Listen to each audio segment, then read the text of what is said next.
Chapter 127 The Woman in Power Kills the Monarch. Chapter 127 The Woman in Power Kills the Monarch. Your Majesty. Imperial Consort Chun looked at the Emperor. Although she said nothing else, her bright eyes conveyed a sense of worry, as if she was concerned for the realm. The Empress pursed her lips, and a helpless expression flitted across her face briefly while she remained silent. All right, we will watch you burn the incense now, the Emperor said to the Astronomical Bureau Supervisor. The Astronomical Bureau Supervisor lowered his head and ordered his subordinates to bring forward the Shiyuan incense. This stick of incense was exceedingly bulky, almost like a small pillar. The emperors of past dynasties had only lit the Shiyuan incense to inquire of the heavens when the omen of great evil appeared. Once the incense was lit, the astronomical observatory and its surroundings was wreathed in warm smoke. The Astronomical Bureau Supervisor knelt down facing the Shiyuan incense and heavily kowtowed thrice before saying, "May the heavens grant us favor, may a warning descend from the heavens. Twin stars with the moon are in the sky, the demon star has made an appearance. We beseech the all-knowing heavens, reveal this demon star to us." Green smoke spiraled upwards, gradually suffusing the pitch-black curtain of night. A slight smile hovered over Jiang Ruan's lips, her arms were crossed over her chest, and the breeze lightly ruffled her long hair. Her plain white clothes were wrapped tightly around her, and her appearance was alluringly beautiful. However, it was as if she were a beautiful evil spirit in the midst of hell, materializing gracefully before them while bearing great hatred. Xiao Xiao's gaze rested on the kowtowing figure of the Astronomical Bureau Supervisor, and his expression changed subtly. Without warning, cries of alarm sounded from the crowd. Imperial Consort Chen's pupils slowly enlarged, like the clear spring water of the Yangtze spilling over its banks, full of the soft warmth of joy. "Wang Jiejia, why does your body have?" The sound grew louder. The mirth in Imperial Consort Chen's eyes disappeared abruptly. She saw the womenfolk falling into a panicked flutter, each one retreating backwards, leaving Wang Meiren all alone in the center of a widening circle. At that moment, her plain clothes were transforming from white to bright red. Starting from the top and moving downwards, the color was as shocking as blood, and the blood-red color was spreading continuously, staining her chest area then moving gradually to the rest of her body. As the stained area increased, she looked like someone who had been dredged up from a pool of blood. Losing their heads in fear, the palace folk scrambled to flee, abandoning Wang Meiren, who was slapping at her clothes in a frenzy while mumbling, "How could this happen? No, how can this be happening?" Imperial Consort Chun lowered her head to glance at Jiang Ruan, standing next to Empress Dowager Ida. Jiang Ruan, seeming to feel the weight of the gaze, turned her head to lock eyes with her and smile minutely. That smile was gentle and self-possessed, lighting up her charming face in an instant. However, there was endless mockery and provocation in her eyes. Jiang Ruan nodded at Imperial Consort Chun, who stiffened. The Emperor said, angrily, "Demoness! Catch hold of her!" The Imperial bodyguard surged forward and took hold of her without any effort, as Wang Meiren had never anticipated such an occurrence would befall her, and was already in a state of total confusion. When seized, unwilling to be thus treated, she hollered, "Your Majesty! Your Majesty! This concubine has been wrongly accused. This concubine has been wrongly accused." Imperial Consort Shu clutched her heart and said, "What do you mean wrongly accused? All of us here are witnesses to this warning from heaven. You are clearly this demon star who will cause calamity. Truly frightening." "Your Majesty, Your Majesty." Wang Meiren knew that if she were confirmed to be the demon star, the consequence would be so terrible for her. Her eyes fell upon the figure who stood next to Empress Dowager Ida, not far from the Emperor. Jiang Ruan's clothes draped neatly around her, pristinely white, with nary a trace of blood. How could this happen? It should have been Jiang Ruan. How could it be her? Wang Meiren experienced a sudden flash of understanding. It had to be Jiang Ruan. She must have done some sleight of hand, some trick with the clothes, otherwise, how could this mishap have fallen on her instead? "Your Majesty, it was Hong and Junju who set up this concubine." Wang Meiren gritted her teeth and said, "It was Hong and Junju. She played some trick on this concubine's clothes. Your Majesty, this concubine has truly been unjustly accused." "Be quiet. It was Empress Dowager Ida who had shouted. She sneered coldly, such nonsensical babbling. What has this to do with Hong'an? This has to do with Hong'an's innocence. Naturally, Wang Marin has her theories, but Hong'an is not afraid to confront Wang Marin. Zhang Ruan bowed respectfully to the emperor, seated on the highest level, and said, Imperial Father, yesterday, Wang Marin brought the clothes from the Imperial Household Department to this subject's residential hall, and this subject received the clothes. According to Wang Marin, this subject framed Wang Marin. But Wang Marin's clothes have never passed through this subject's hands. A vague half-smile rested on her lips as she looked towards Wang Marin and said, Hong'an wants to ask Wang Marin, how was she set up? Wang Marin's clothes have nothing at all to do with Hong'an. From the time we entered the astronomical observatory until now, Hong'an has stayed far away from Wang Marin. Wang Marin talks about being framed. Please produce the evidence. Otherwise, this is purely slander. Faced with this barrage of questions, the beleaguered Wang Marin was rendered speechless. After all, it was true, when she brought the clothes to Zhang Ruan had never touched her own clothes. Then, how did it come about that the mishap had fallen on her? Was it possible that Wang Marin abruptly wrenched her gaze to Imperial Consort Chun? Was it her? Imperial Consort Chun read Wang Marin's expression perfectly clearly. Silently, she cursed her for being a moron, and returned her gaze coldly. As Wang Marin faced that pair of icily indifferent eyes, she could not help but shiver. Her entire family would have to depend on Imperial Consort Chun's assistance to survive this firestorm. If she offended Imperial Consort Chun, then everyone in the Fu would not have a future to speak of. Thus, she had no choice but to swallow her grievances, though it was truly bitter. She knelt down, thinking that since she was going to die anyway, she would rather have the satisfaction of taking her own life than being tortured to death as the demon star. Without warning, like a crazed woman, she bit the Imperial bodyguard who was holding on to her. That guard, having observed her gradually quietening down, had relaxed his vigilance. Thus, he was caught off guard by the bite and was unable to stop Wang Marin as she seized the sword hanging from his waist and drew it across her neck. No one anticipated that she would make such a sudden move. Blood sprayed forth and Wang Marin slowly sank to the ground. Her eyes were as huge as saucers, and they were staring in Zhang Ruan's direction. In this way, everyone present found themselves staring at Zhang Ruan with the feeling that Wang Marin had died with unresolved grievances. Even though Zhang Ruan's line of questioning just now had been flawless at this point in time, it was inevitable that there would be some degree of suspicion directed towards her. Dead, but not closing one's eyes in contentment. Fig to die with an unresolved grievance. Xiao Xiao's expression turned cold. That had been precisely Wang Marin's objective, to gamble her life in order to splash dirty water on Zhang Ruan. Perhaps when Imperial Consort Chun saw her heartfelt effort, she would be willing to help the Wang family a few times after Wang Marin's death. The Imperial bodyguard came forward to check if Wang Marin was still breathing, then knelt down to seek forgiveness. The Emperor was in a rage. First, they had gathered peacefully to observe the celestial bodies, but blood had been shed. And second, this demon star had appeared in the nation. It was truly inauspicious. He looked at the Astronomical Bureau supervisor, who was standing transfixed and utterly stunned, and said, "What are we going to do about this situation?" The Astronomical Bureau supervisor startled at being spoken to and came back to his senses, while his entire body trembled uncontrollably.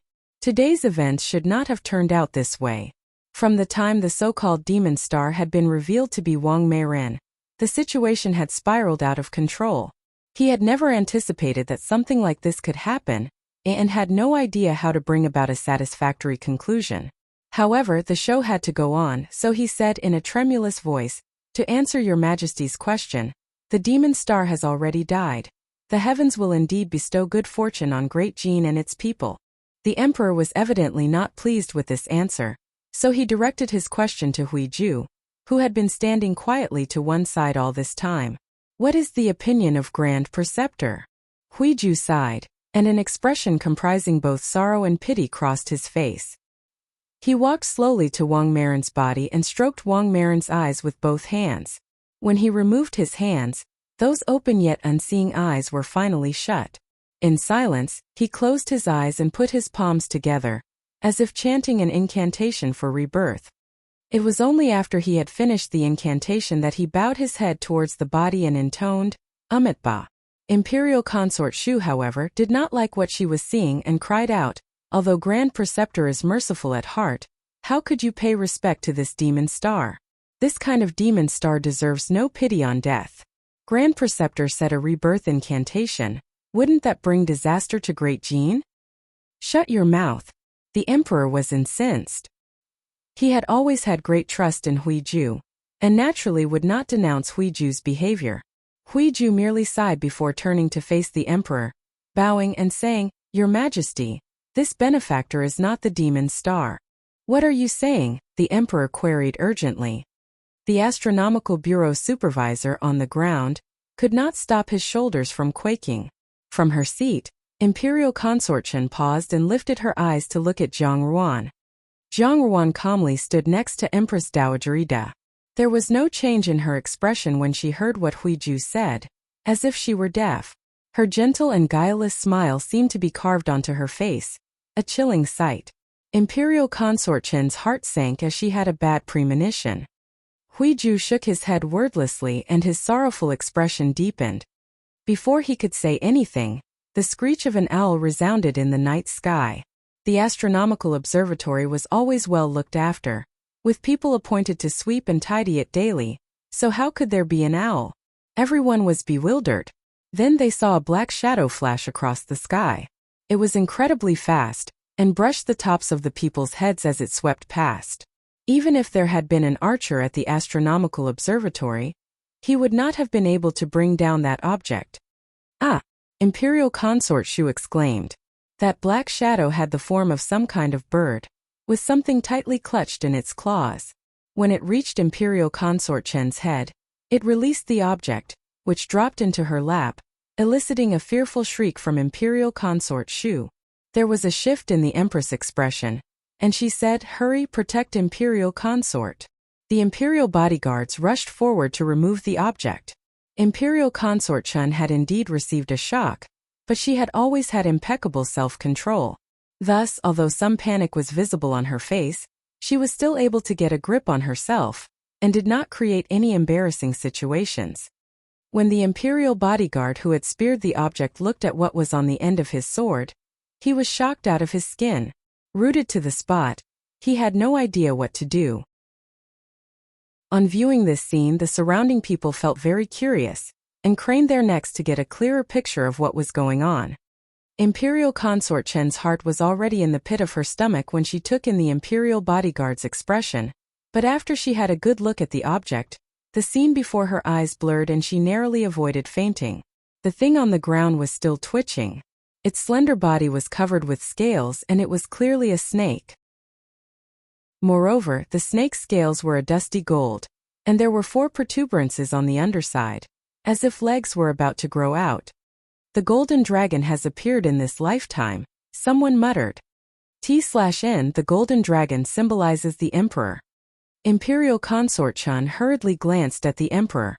His face was ashen, and he was suppressing his emotions as he watched the snake writhe on the ground. Huiju's voice echoed in the astronomical observatory. Jupiter has devoured the moon, there is great mourning, the woman in power kills the ruler, and all is transpose. Nuju lit. Female master. An ancient and formal term. In the narrowest sense, the female protagonist, usually referring to the Empress Dowager or Empress who is in power. In a broader sense, the female protagonist who dominates the government and / or the monarch. It was like a doomsday proclamation, and it boomed in the ears of the crowd like a thunderclap. Huiju's palms were placed together in a posture expressing his piety. He truly looked like a disciple at Buddha's feet, listening intently to his will. Imperial Consort Chen's body went weak and she finally fell to the ground, unable to support herself. At the same time, the Empress' demeanor changed completely, and Empress Dowager Ida clenched her fists tightly. A tense atmosphere shrouded the palace folk.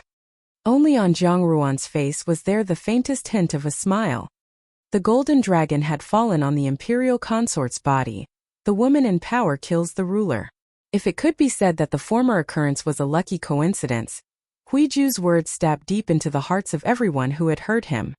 Xianli instantly came forward to kneel hurriedly at Imperial Consort Chen's side, kowtowing to the emperor repeatedly as he said, "Imperial Father, how could Mother Consort be the demon star?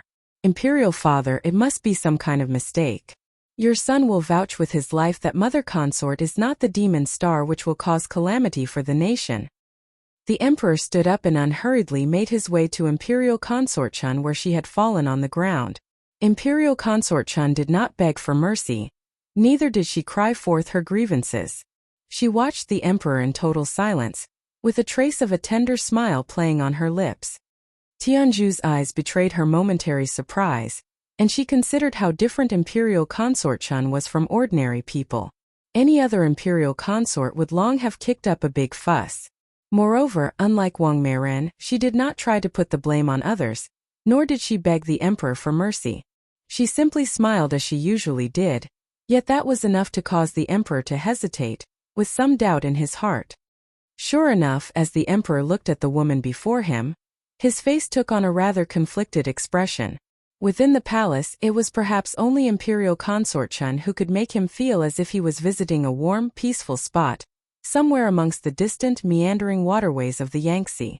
However, it was also this woman who, this day, had been revealed to be the reincarnation of the demon star, who intended to shake the foundation of the great Jin dynasty.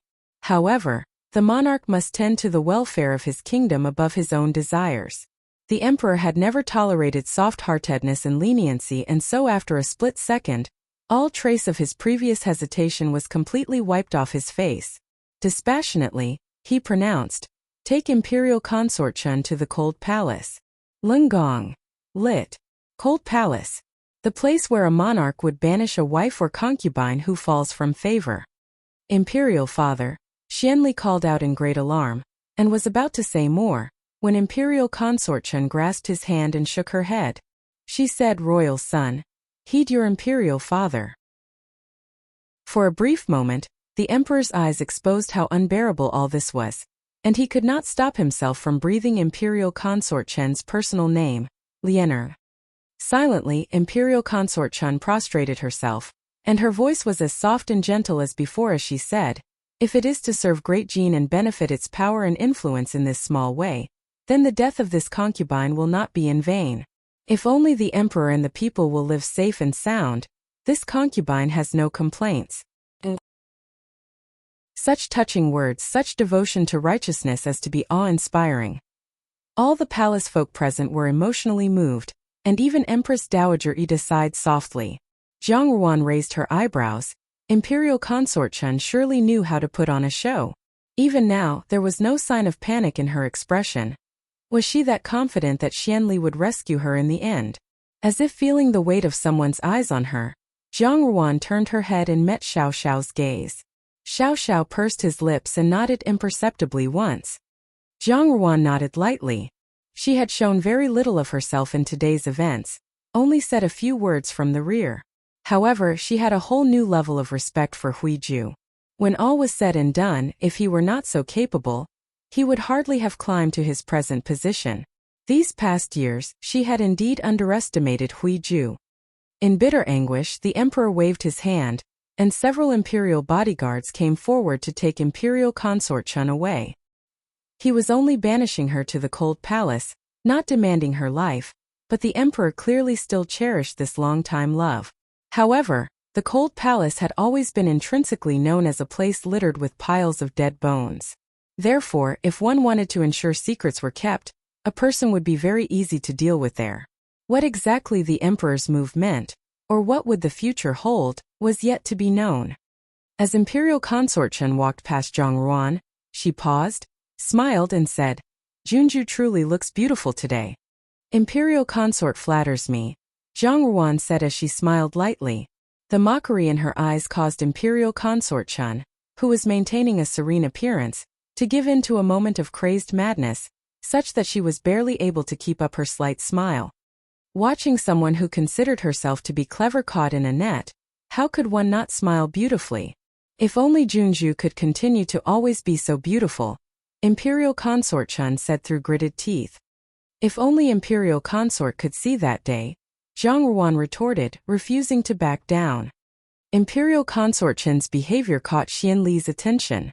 Startled, Xian Li narrowed his eyes as he sized up Zhang Ruan, slowly clenching his fists. A perfectly proper ritual finally came to a close, although no one could have foreseen the unfortunate incidents that occurred midway. Wang Marin had died a violent death, and Imperial Consort Chen had suddenly been exposed as the reincarnation of the demon star in this lifetime and been banished to the Cold Palace. Imperial Duke Chen and his family knelt outside Jingyang Palace the entire night. Eventually Imperial Duke Chen had fainted as he was physically weak, but Xian Li carried on. The emperor seemed to have hardened his heart and, together with the empress, paid no heed to what was happening outside the palace. On the other hand, Imperial Consort Da and Fifth Prince Xian Hua were totally over the moon. The empress was not someone to fear, and Imperial Consort Shu only had a daughter. Xian Li had lost Imperial Consort Chen as his patron, and his power was almost weakened by half. For the son of a demon star, wanting to vie for the throne was nothing more than a pipe dream. If a day should come when the crown prince was changed, the position of the heir apparent would naturally be in Fifth Prince's pocket. It was not only Xian Hua who thought this way. Many people in the imperial court, who had earlier been hesitating over which side to take, had one after another made known their intent to stand with Fifth Prince after witnessing that day's misfortunes. Even several of those who had sided with Xian Li threw their lot in with Xian Hua after this incident. The seizure of the imperial consort had set off ripples of change in the blink of an eye. The downfall of the highly favored imperial consort Chen opened up many opportunities among the consorts of the inner palace. In addition, the palace was currently conducting the selection of consort candidates, so the court officials had all started assessing their own daughters. Furthermore, the astronomical bureau supervisor as well as the chief astronomer and others had all been dismissed from the palace for dereliction of duty, as well as fined a goodly amount of silver. The unfortunate situation was all due to the poor supervision of the Imperial Astronomical Bureau. If the Grand Preceptor Huiju had not been present that day, the situation could have descended into chaos. Additionally, after this occurrence, Huiju had entered into seclusion in the Buddhist temple, claiming that he had divulged too much of the will of heaven. The emperor's regard for him had grown, and his position had inadvertently become more secure. Lu Zhu conveyed all the information that she had dug up to Zhang Ruan, saying in short, "All the people from the Imperial Astronomical Bureau have brought trouble upon themselves, which is truly delightful." The Imperial Astronomical Bureau worked hand in glove with Imperial Consort Chen for her nefarious purposes. That day, they had sought to sully Zhang Ruan's reputation, but had not expected that Huiju would intervene. The Bai Luo essence on her clothes had been washed off by Tianzhu using a counter essence. As for the essence on Wang Marin's clothes, Zhang Ruan had given Jean Eyre and Jean San the assignment of giving Wang Marin a gift. Jean Eyre and Jean San were way more capable than the imperial bodyguards stationed at the consort's residence, and they were especially skilled at handling such secret matters. Imperial Duke Chen had knelt at Jingyang Palace overnight. On the surface, he was the picture of deferential respect as he pleaded for leniency on behalf of Imperial Consort Chen. In reality, in the eyes of the emperor, it was nothing less than an overt provocation. Perhaps Imperial Duke Chen had not yet realized that the Chen family had already angered the emperor, but there would come a day when he would regret what he had done. Imperial Consort Chen was out for her blood, but Zhang Ruan did not want Imperial Consort Chen to die so early. Just like Xia Yan, if Imperial Consort Chen remained alive, she would always be a stain all Xian Li's life. Xian Li was such a filial son, but no one could tell if he would be like the Jiang siblings, intent on killing their biological mother by their own actions. In her previous life, Xian Li's conduct and deeds had clearly revealed the depth of his affection for Imperial Consort Chen. In this life, if he was still as filial, he would definitely not engage in matricide. Then what Xian Li could only do was hasten his plans to usurp the position of crown prince. Without Imperial Consort Chen to back him up, it was hard to tell if he would be as successful as before. However, with the sudden change in the current situation, Xian Li ought to be more prone to making mistakes. Chapter 128 – The Shadows Within the Fu. Chapter 128 – The Shadows Within the Fu. The stars shone serenely in the night sky just as they always had, but the world below had undergone earth-shattering change. On the surface, all was as usual within the palace, but staggering differences had already begun to take place behind closed doors. Grand Preceptor Huiju continued with his duties as per normal, and his position had become more secure after the incident. Fifth Prince, Xianhua, and Imperial Consort Da had not shown much happiness, and were even more prudent and cautious than before. The emperor was now despondent, and no one wanted to do anything to bring misfortune upon themselves. Moreover, Xianli, who had always been recognized as both virtuous and talented, as expected continued to show himself as a filial son.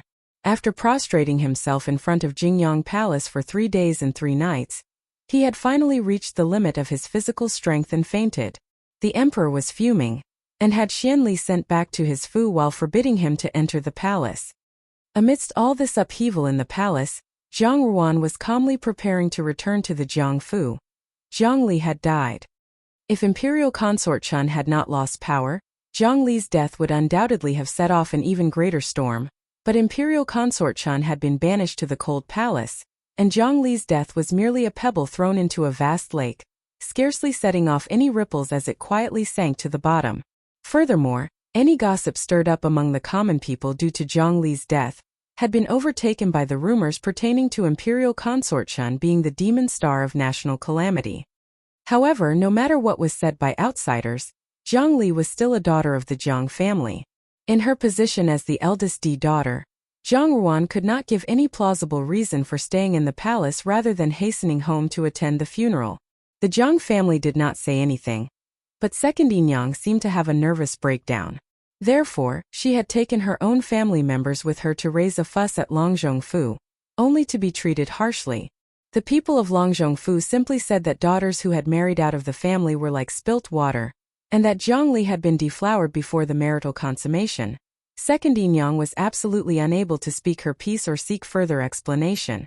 When Jiang Quan heard of this, he rushed to Longzhongfu to take Second Yinyang away, and her status within Jiangfu plummeted. Initially, Jiang Quan had thought that, with Zhang Li becoming Longzhongforan and Xia Yan sent to the small Buddha Hall, Second Yinyang would become the dominant figure in the Jiangfu. Who could have known that such a scandal would occur on the occasion of Zhang Li's marriage? Now with Zhang Li's death, Longzhongfu had shed all pretense of cordiality. Jiang Quan had already been enraged at Zhang Li's conduct and deeds, but when he witnessed Second Yinyang's lack of shame in visiting Longzhongfu to demand an explanation, he was aggrieved and full of resentment, and placed her under house arrest without any qualms.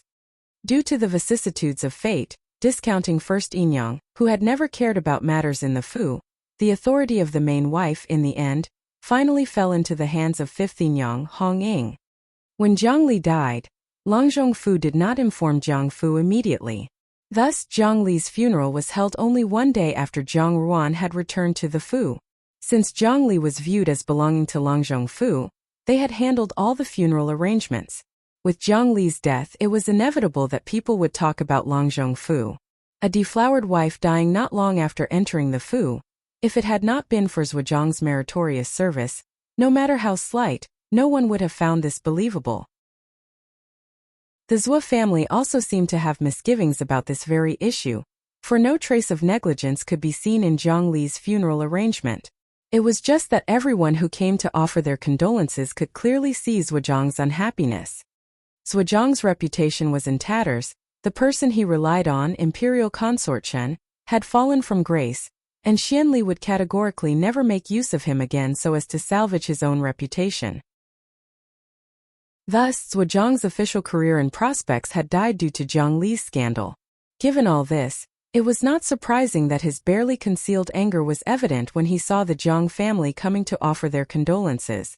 Jiang Quan had not brought Second Yinyang with him as he was afraid of what she might do.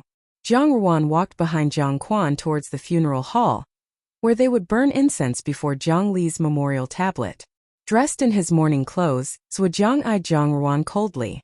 In his opinion, Zhang Ruan had had a hand in the situation at Longzhongfu. If it was said that Zhang Li had humiliated him, then Zhang Ruan was the mastermind behind the entire situation. Zhang Ruan studied him calmly. His skill did not match up to hers, and if he agreed to bet, then he must accept the loss as well. Zhujiang thought that he would be on the fast track to success, but it turned out to be the shortcut to hell. Fei Huang Tengda. The divine steed Fei Huang gallops/figure to achieve meteoric success in one's career. Jolted by the contempt in Zhang Ruan's eyes, Zhujiang's expression became a little crazed. He felt that all the terrible memories, all the disgrace that he had to endure from people who whispered behind his back, all of this was threatening to overwhelm him. It was at this time that he heard a soft voice say, "Jiefu, restrain your grief and accept fate." Jiefu, older sister's husband. Jiai Shun Bian. Typical phrase of condolence. Out of respect and concern for the living, the mourner is encouraged to accept the person's death, as this person now rests in peace, accept the turn of events and focus on the present. This phrase was not uttered by the pensive-looking Jiang Susu standing at one side, but the delicate and timid Jiang Dan. At present, the Jiang family only had 3 daughters left. Jiang Ruan was lovely and charming, Jiang Susu was beautiful and exquisite, and the remaining daughter Jiang Dan seemed to have abruptly shed her former humble self to become someone entirely different. Although her looks did not compare to the 2D daughters, she had a kind of delicate, softly feminine temperament, a temperament which had the best probability of arousing a man's protective instinct. Zhujiang was arrested by the sound of that voice, and his gaze fell upon Jiang Dan, who was wearing a white silk morning dress. It was habitual of Jiang Susu to wear white, and she possessed an ethereal quality as she did so.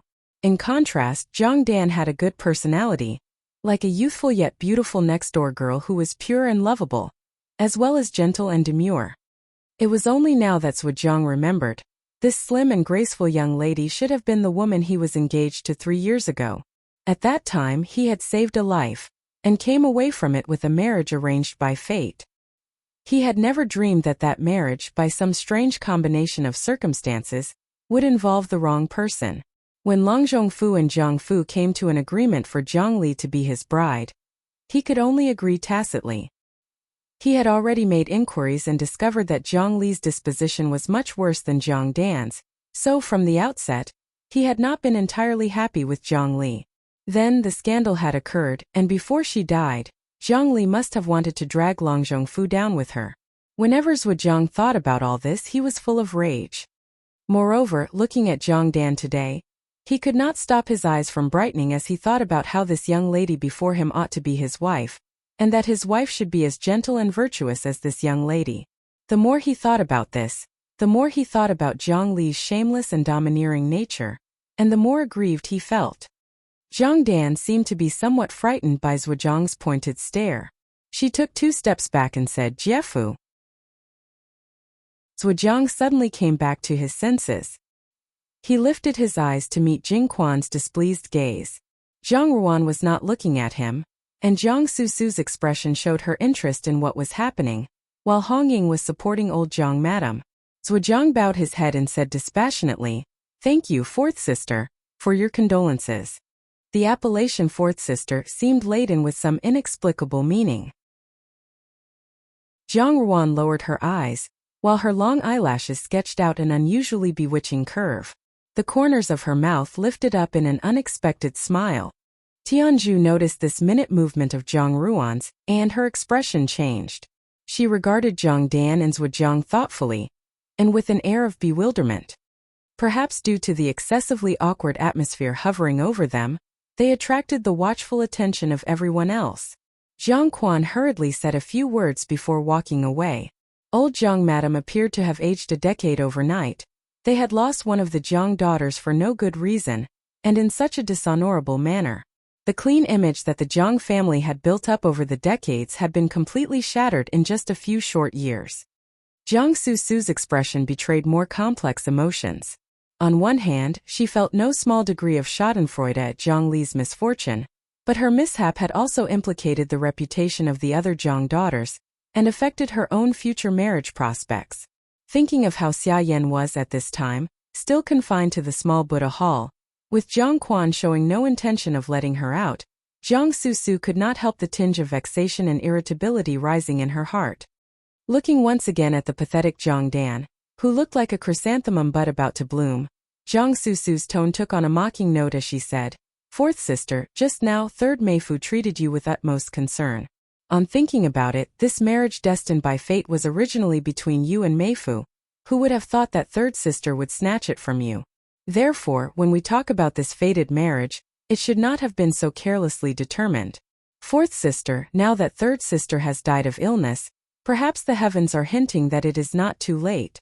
Wouldn't it be better to resume this destined marriage with Meifu? Meifu, younger sister's husband.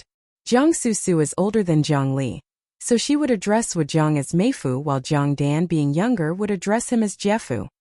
Jiang Susu was still angry with Jiang Quan because of Xia Yan, so she was not as respectful as previously. Jiang Quan was at the other side of the hall at present, so he did not hear what she had said.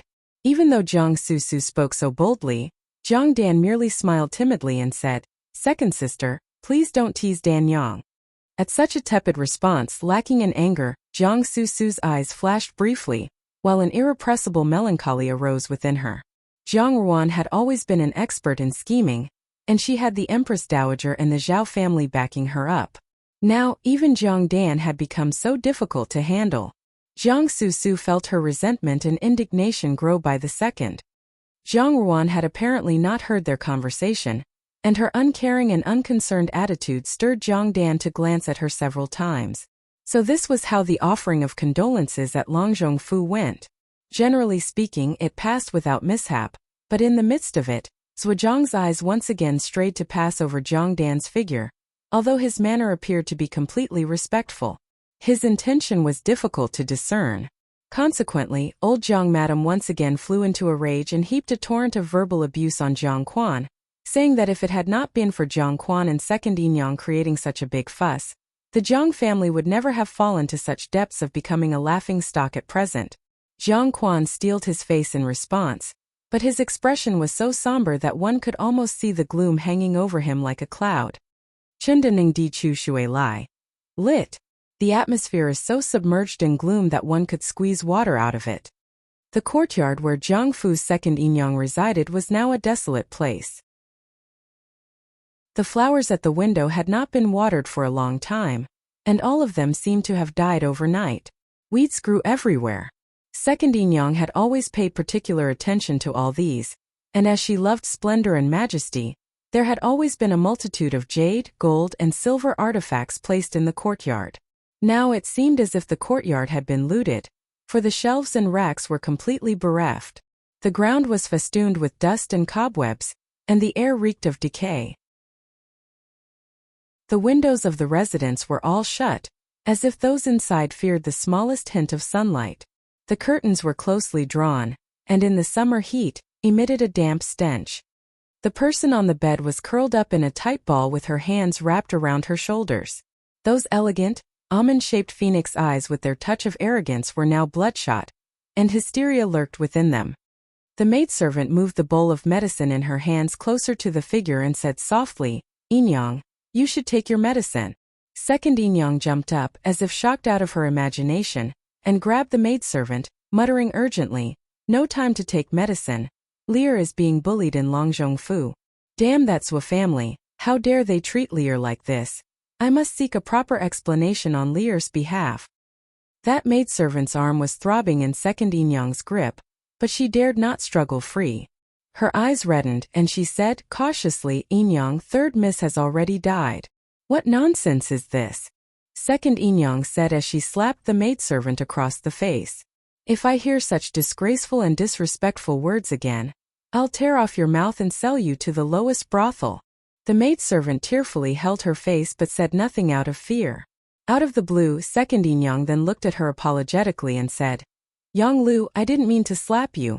The only person I can trust right now is you." She suddenly grabbed her head and wailed in agony, "My Lear is dead, she is dead. She died in Longzhongfu. The Zhou family is responsible for her death. She's dead, my Lear." Second Yinyang's deranged behavior so scared the maidservant that she did not notice the pain in her arm and said in a rush, Yinyang, you're sick again, just take the medicine. Take the medicine and you'll feel better." After second Yinyang started to become problematic, Jiang Quan had confined her to her residence, with only Yang Lu to wait upon her. When the fits of madness came upon second Yinyang, There was no way Yang Lu could hold on to her alone. Jiang Li's death had been a tremendous shock to second Yinyang, such that she had a nervous breakdown. The doctor had simply prescribed some medication to soothe her nerves. Thus it happened that such an ambitious and willful person plunged to a distressing end, truly a sight to sob over. Yang Lu was at her wits' end when she heard the door squeak open. Then a gentle, clear voice sounded in the room. "You can go now, I am here." Yang Lu was taken aback as she turned around and stuttered forth, "Fourth Mississippi." The visitor was dressed in a light yellow skirt, with a shy yet tranquil smile upon her face. In a soft voice she said, "I am here to console second Yinyang." Yang Lu looked at second Yinyang with some concern. However, when she looked at Zhang Dan and met the gaze directed at her, she was utterly astonished. The eyes of the previously cowardly and incompetent fourth miss were now like knives, sending chills down the spine of anyone who saw them as they brimmed over with the intent of a snake lying in wait for prey. Yang Lu clenched her teeth and summoned up her courage to say, "Then this servant will trouble fourth Mississippi." She bowed her head and ran out.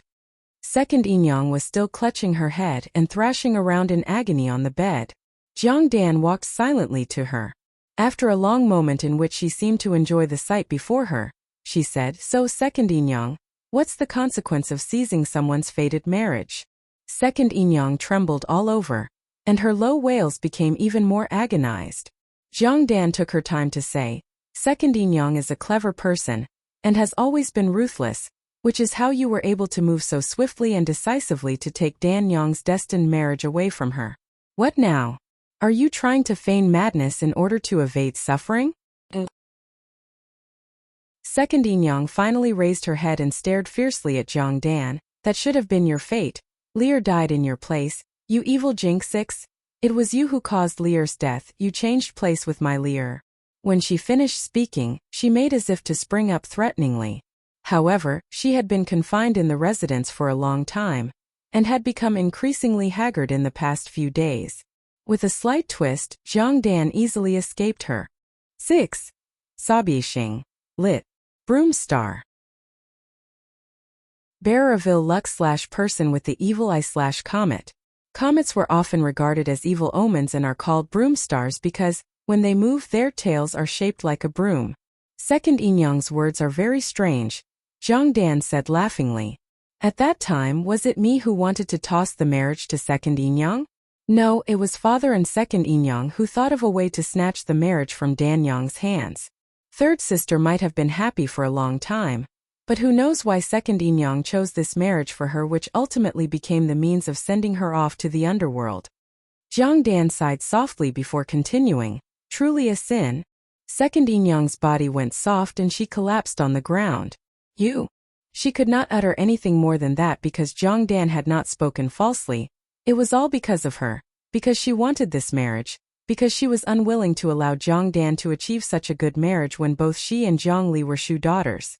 She had rashly allowed her own father to come and persuade Zhang Quan to change the Geng Tai so that it would be Zhang Li. Who could have known the person who would suffer for her single act of selfishness would be her own daughter? Second Yinyang bitterly regretted what she had done. Zhang Dan observed second Yinyang's grief with satisfaction for a good while before she said, indifferently, "I can sympathize with second Yinyang's sorrow. I am here today to remind second Yinyang not to blame the wrong person and in so doing, allow the real murderer to escape to enjoy a happy life." The real murderer? Second Yinyang looked up abruptly. Yes. Zhang Dan's tranquil smile flickered into something a little peculiar for a split second. Doesn't second Yinyang think that the circumstances of third sister's death are too strange? It's true, third sister's marriage should have been my responsibility to assume, so I intentionally made a few inquiries. Who would have guessed that while everything looks all right on the surface, but once I started to ask around, I found out something very interesting. What was it? Second Yinyang grabbed Zhang Dan's hand, her impatience showing in her eyes. Zhang Dan smiled faintly as she patted second Yinyang's hand and said, "Speaking of this matter, it's something I did not dare to believe because in the end it has to do with Dejie. Zhang Ruan." Second Yinyang's expression changed and she said, "How could it involve her? Dejie is a naturally outstanding beauty, and every young nobleman in the capital is full of admiration for her. Third prince was no exception. On the day of the wedding between third sister and Zhuolangzhong, third prince asked Zhuolangzhong to help him arrange a meeting with Dejie. At first, this was not a big deal, but Dejie bragged that she was an unmarried, virtuous lady, with close connections to the emperor and people of power, and naturally, did not want to bring any shame to the royal family. Third sister merely wanted to help Jiefu, and never thought that Dejie would get so angry and take it out on her. It was Dejie's anger which landed third sister and Jiefu in their predicament on the second day. Zhang Dan said all this unhurriedly, her tone blasé, as if retelling a story, and made Second Yinyang feel even more depressed. Different emotions crossed Second Yinyang's face. She seemed to want to cry and laugh at the same time. After a long time she gritted out, "You say all this, but where is your proof?" Zhang Dan laughed lightly and said, "Second Yinyang still doesn't believe Dan Yang's words. Don't tell me that Second Yinyang doesn't feel that something is off?" That day, after third sister's wedding ceremony, Dejie entered the palace. If not for the protection of someone in the palace, how could Dejie behave in such an unscrupulous manner? If Second Yinyang still doesn't believe me, you can always go and ask around for yourself. However, at the moment it is still difficult for Second Yinyang to go out, and the only person you can believe is me. Her every syllable, every word pierced Second Yinyang's heart and mind. After Zhang Dan had finished speaking, Second Yinyang believed her. Even if it was a lie, the lie was absolutely flawless. More importantly, the pain of bereavement rendered Second Yinyang completely unable to bear the burden of any responsibility.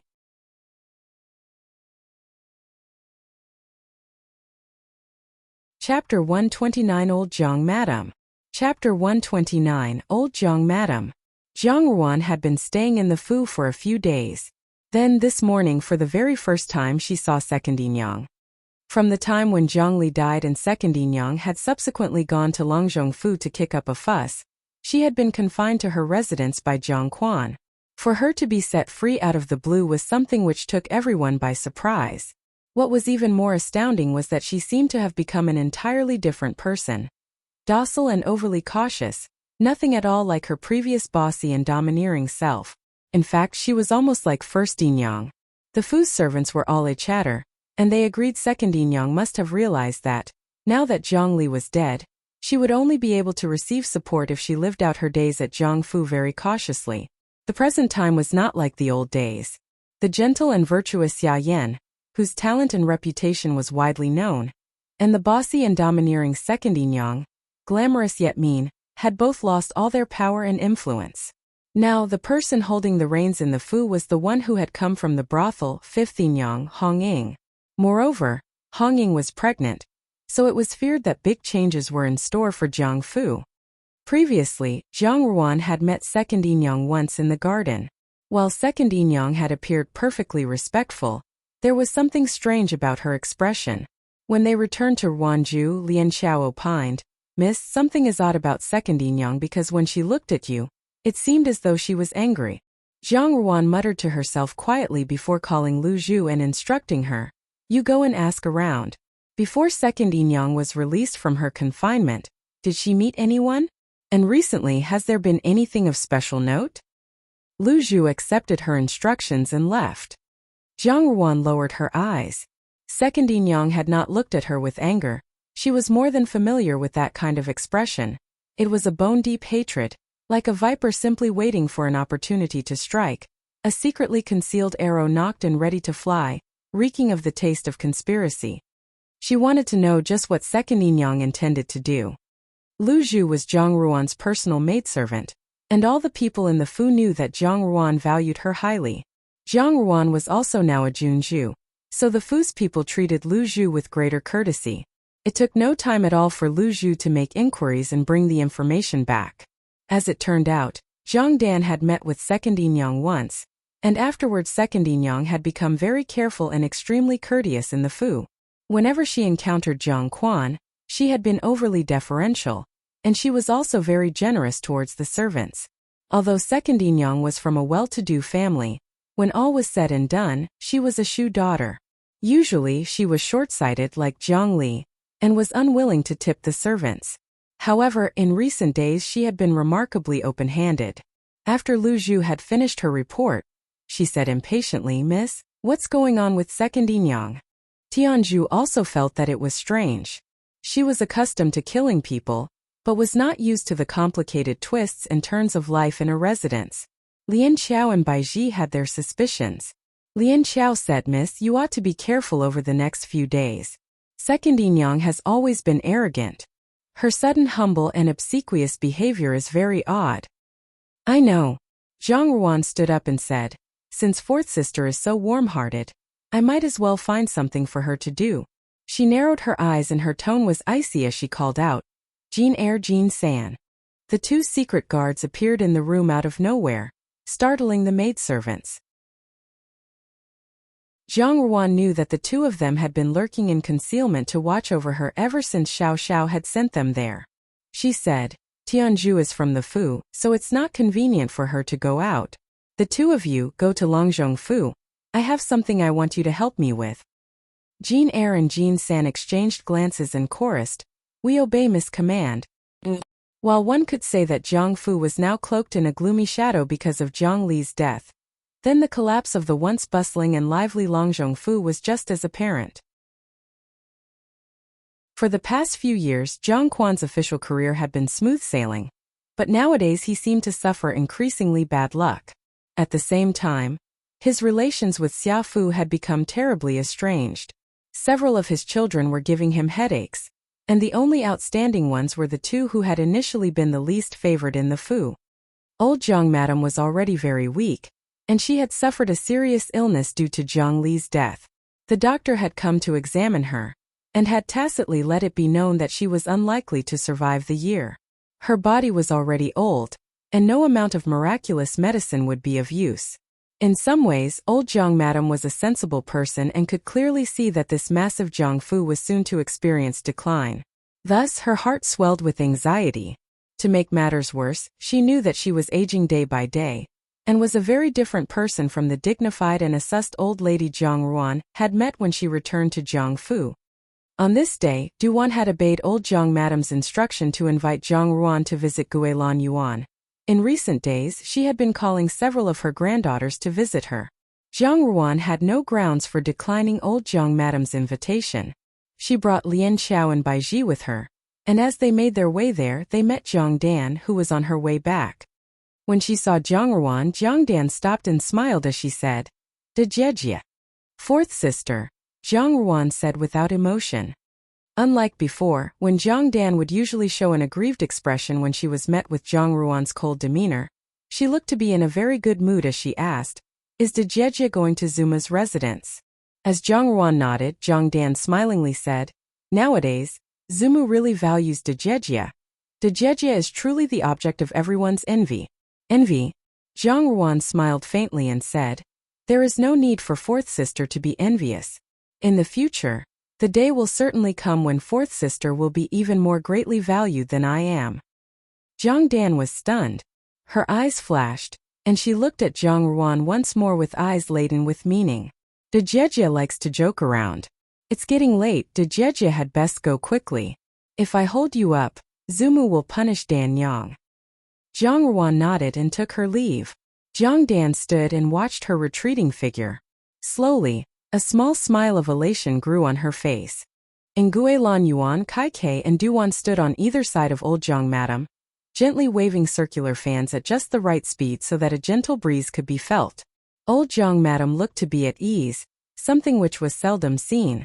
She could no longer use ice to achieve a cooling effect, for it would be difficult to avoid catching a cold at her advanced age. This was the scene which presented itself to Zhang Ruan as she entered. Old Jiang Madam, looking tired, dressed in clothes which were slightly wrinkled, with completely white hair. Hearing some movement, she opened her eyes a crack, revealing eyes which were somewhat clouded over. Circular fan. She was indeed not the same mistress of Jiang Fu, who had formerly wielded supreme authority and power. Rather, she was an old woman who was getting even older. Ruaner is here, come next to Zumu, old Jiang Madam said as she beckoned to Zhang Ruan affectionately. In her past life and even in this life, old Jiang Madam had never been so friendly towards her.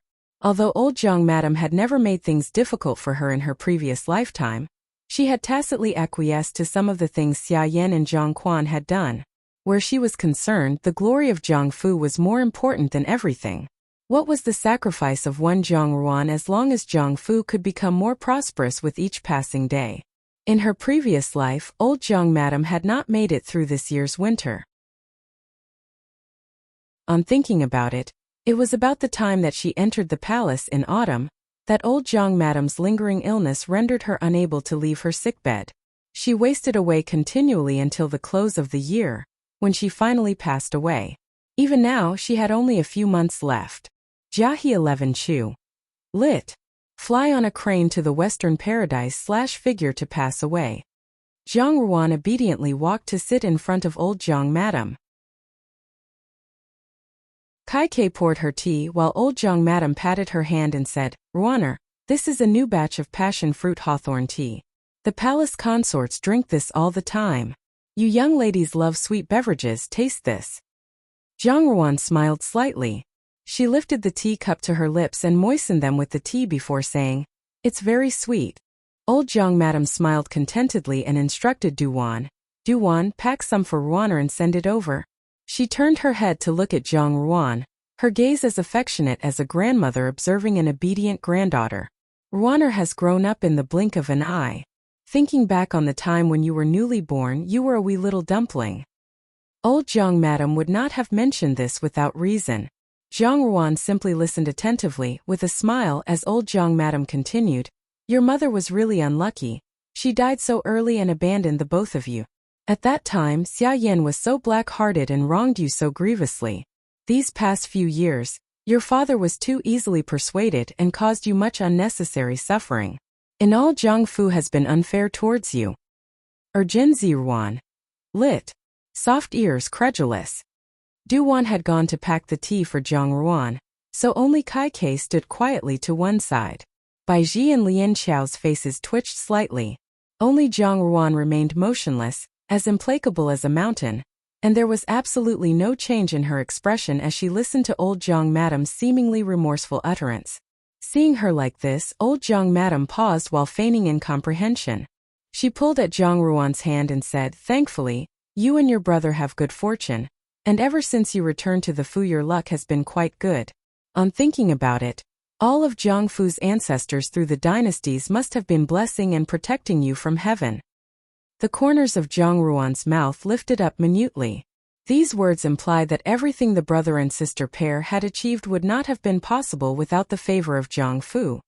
Old Jiang Madam said, "You are all the children of Jiangfu, and must help and support one another. Zumu does not have many days remaining. I hope that all of you brothers and sisters will love and be kind to one another. Previously, your father did not treat you fairly. Now Zumu has already put away that wicked woman. Don't bring up the past anymore.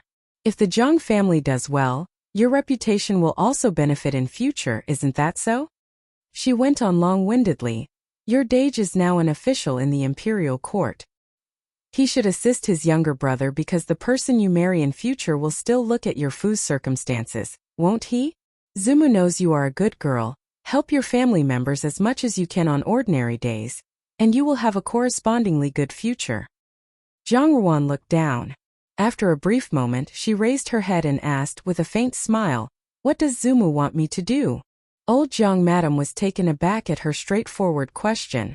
She had always known that this granddaughter was different, but at that time, the people in Jiangfu had constructed the wrong impression of her, never imagining that she would possess her present opportunities.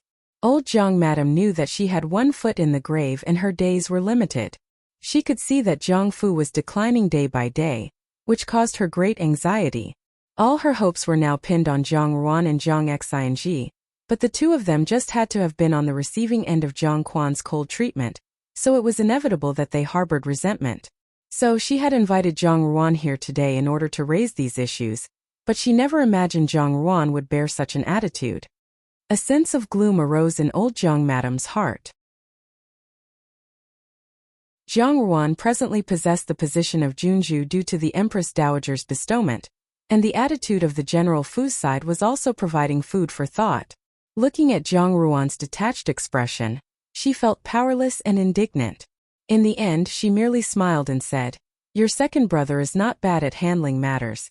Since you are so close to the Empress Dowager, you can mention him to her once in a while. Also there's Suer, who is your Mimi. Bring her along to some of your young ladies' gatherings so that she can see more of the world.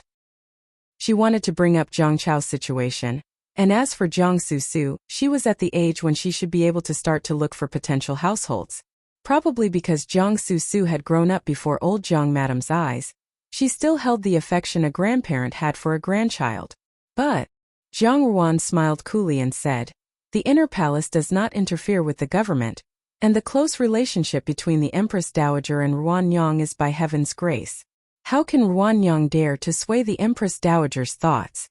As for second sister, she has grown up in the capital. She is much more familiar with the social circles of the noble young ladies than Ruanyang. Between us, she has seen much more of the world than Ruanyang. Old Zhang Madam was speechless. Leaving aside Zhang Chao, Zhang Susu was really a cause for endless worry.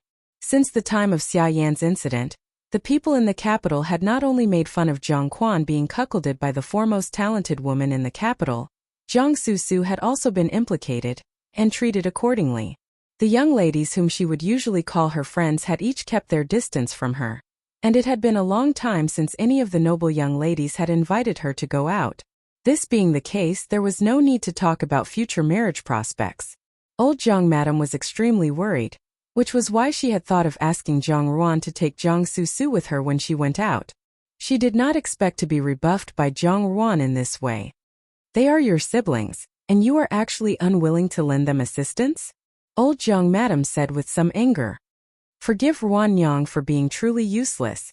Zhang Ruan sighed and continued. Ruanyang fears that she has disappointed Zumu. Old Zhang Madam stared fixedly at Zhang Ruan and said, Ruaner, as matters stand, do you still harbor complaints towards the Zhang family? Zhang Ruan smiled indifferently. It was not complaint, it was hatred. At the moment, she did not know whether or not to think that old Zhang Madam was too naive. In this lifetime, her only ambition was to work step by step to cause the collapse of the Zhang family, so why should she help Zhang Susu and her brother? It was futile to talk about reviving the glory of Zhang Fu. Since Zhang Quan was so concerned about this Fu, then wouldn't it be even better to allow him to watch what he treasured so dearly perish bit by bit, right before his eyes? Perhaps because old Zhang Madam felt that Zhang Ruan's smile was overly mocking, such that it was exceptionally offensive to her eyes, she suddenly slapped the table and said, Get out. Shocked, Kai Kei rushed over to say comfortingly, Old Madam, please don't get angry, be careful with your health. Don't forget you were born in the Zhang family. Old Zhang Madam was so agitated. Her words were bitingly caustic. What you eat, what you use, all of it is from the Zhang family. What justification do you have for complaining against the Zhang family? Your mother died early. If not for the Zhang family, would you have lived till now? Kai Kei looked at Zhang Ruan with some unease, but Bai Ji and Lian Xiao reacted to this speech with anger. Zhang Ruan stood up and looked down on old Zhang Madam condescendingly. This formerly all-powerful mistress of Zhang Fu had aged considerably, and the distorted expression on her face, together with her sagging skin, made her look somewhat comical. The Zhang family members all seemed to have been born with a propensity for selfish and cold behavior, and naturally believed that all human beings should be of use to them. Old Zhang Madam was no exception.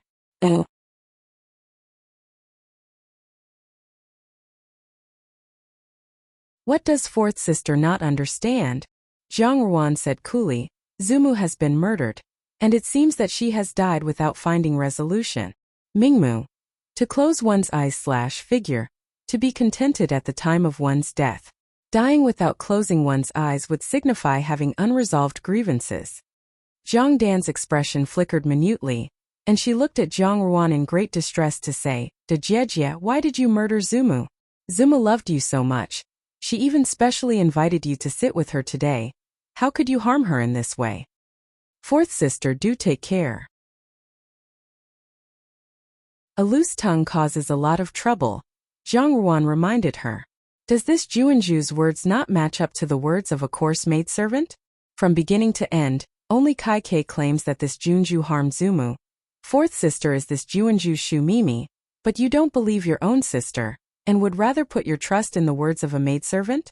Isn't this too cold for a sisterly relationship? Jiang Dan was dumbstruck and could make no adequate rejoinder. Just then a cold male voice interposed itself. This official is here to take charge according to the law. Officers, come and take hold of the Jiang family's eldest daughter, who has murdered her own grandmother, old Jiang madam. There was really a squad of officers. With a faint half-smile hovering on her lips, Jiang Ruan inspected the senior officer taking charge, and said softly, "This Junju clearly did not realize that the patrol guards could be so swift in action. It's as if you knew beforehand that a mishap would befall Zumu."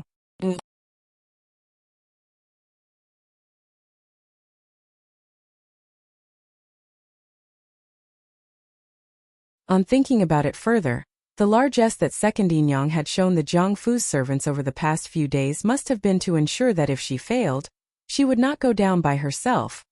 She would take all of them with her. However, no matter how foolish or infatuated Hu Qianqiu was, he would not do anything that might cost him his job. Therefore, Second Inyang's trump card did not lie in the regional inspector of the censorate. Rather, she smiled slightly. Li Chang.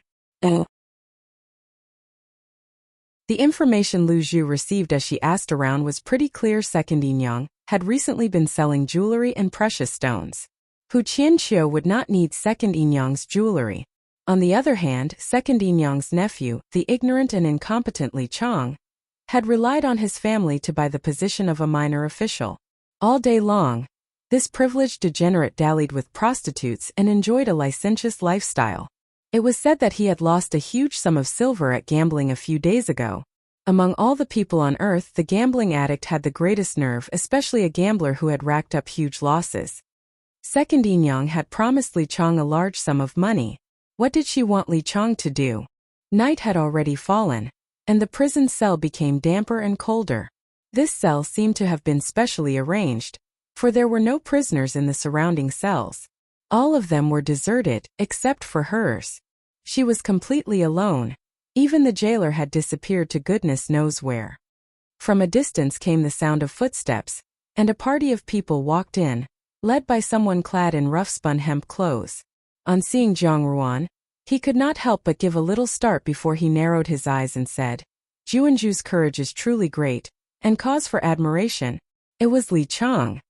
Jiang Ruan smiled faintly and said, "Young Master Li flatters too much." In her previous life she had never been held in any kind of prison, but she had stayed in places much colder and gloomier than this prison, so what was there to be afraid of at present?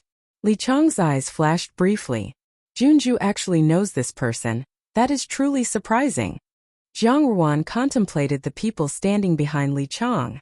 There were several of them, and they were all strong, rough-looking men who were surveying her with unbridled lust. At one glance it was clear what their intent was. "How much money did Second Inyang give you?" Jiang Ruan asked all of a sudden. Li Chang did not expect this question from her. He eyed Jiang Ruan warily before breaking into a smile and saying, "There's no harm in telling Junju. 30,000 taels of silver." Jiang Ruan nodded. 30,000 taels of silver. When Jiang Li got married, her entire dowry was not more than 50,000 taels of silver. Yet Second Inyang was still able to provide such a huge sum of money. She must have sold off all her property and everything she owned, just to buy Jiang Ruan's life? Second Inyang's mind was really too simple. Noticing Jiang Ruan's ambiguous half-smile, Li Chang's expression tightened and he asked, "Does Junju have something she wants to say?" "This Junju's life is only valued at a trifling few thousand taels of silver?" Jiang Ruan said indifferently, "Isn't that too pitiful? What does Junju mean?" Li Chang narrowed his eyes. "I will buy out this deal for 100,000 taels of silver," said Jiang Ruan. Li Chang was startled by this offer, as were the people behind him. The rumors were really true, that Jiang Ruan was very generous when taking action. Surely she had obtained many good things by being with Empress Dowager Ida. It would be a lie to say that he was not tempted. Li Chang had run up a huge debt just a few days prior, and it was with great difficulty that he had gotten involved in this scheme of Second Inyang's. Although he knew it was dangerous, he also knew that not repaying his debt was a sure route to death. Now that Jiang Ruan had offered him a sum of 100,000, how could he not turn it over in his mind? Different emotions flitted across his face, and he seemed to be on the cusp of changing his tune, when a burly man next to him coughed lightly out of the blue. The unexpected sound roused Li Chang. With some resentment, he glared at Zhang Ruan and laughed cruelly before he said, "Junju is truly intelligent. However, this person is not greedy, and this person does not dare to involve himself in Juanju's scheme. If it were any other ordinary person, an about-face like this would be nothing of concern." Moreover, Li Chang had no real affection for his aunt Second Inyang. However, Zhang Ruan was the Hong in Junju, and he was very deep in debt this time round. Thus, he did not dare to act rashly. What if, when Zhang Ruan was safe and sound after the end of the matter, she decided to look for him again to settle accounts? The imperial family would definitely not pardon him. With such a possibility in the end, only dead men would tell no tales. Li Chang clapped his hands and walked forward slowly. He said, "Tonight, I fear I will have to offend June." He stuck the flaming torch in his hand into the mouth of a stone beast on the wall. In the light of the flames, Zhang Ruan sat serenely in her prison cell. While her garments seemed to give off a fiery glow, she appeared refined and charming, with an unexpectedly icy indifference. Artblart, a Han Dynasty stone beast. Li Chang swallowed several times. He knew that this Junju was a natural beauty, but seeing her at close quarters today was even more arousing. Zhang Ruan asked lightly, "Young Master Li intends to kill me, so your secrets will be safe. Early tomorrow morning, the common people of the capital will hear the news that the imprisoned Junju, dreading punishment, has killed herself." Li Chang laughed coarsely as he said, "However, before that happens, Junju can still enjoy herself. Kill her and pass it off as suicide." Did Li Chang think that the people of the capital were fools? She already considered Second Inyang and Zhang Li to be brainless, but she had not thought that the entire family was the same. However, she also knew that Second Inyang's hatred for her must be bone deep in order to come up with such a method for tormenting her. Not only did Second Inyang plan to have her lose her innocence before death, she also wanted to destroy her reputation. Noticing that Zhang Ruan's expression had shown no degree of change, Li Chang felt his desire growing even more. With a wave of his hand, the cell door was opened, and a group of burly men gathered around. Li Chang smiled and said, "Hung and Junju, we will all feel good." Zhang Ruan restrained herself from showing any emotion. She had yet to activate the mechanism of her blood moon bracelet when a pang was heard. Light glinting off a dagger and blossoms of blood burst forth at the same time. Before her eyes, several men collapsed in an instant, and only Li Chang was left standing. The main door had already been kicked in. On the black robe of the young man a golden chilin glinted as it rode the fire in the roaring wind, like it was about to spring out of the brocaded cloth. Xiao Xiao walked in and said coldly, "You're courting death." When Li Chang realized who he was, his entire body shuddered abruptly, and he immediately felt an immense despair. Second Inyang had never mentioned that Zhang Ruan and Great Jin's Jinying Wang had any kind of special relationship. Deadly frightened, the lower part of his body became damp, and a foul stench suddenly filled the entire prison cell. At once, Li Chang sank to his knees and begged for mercy, gasping, "Wangya, please be Manyani." Before he could finish speaking, his throat had been slashed, blood spurted out, and he toppled over without further ceremony. Gao Tai Gui Shou. This is the phrase he was trying to utter, which means please be magnanimous/generous. He only got as far as.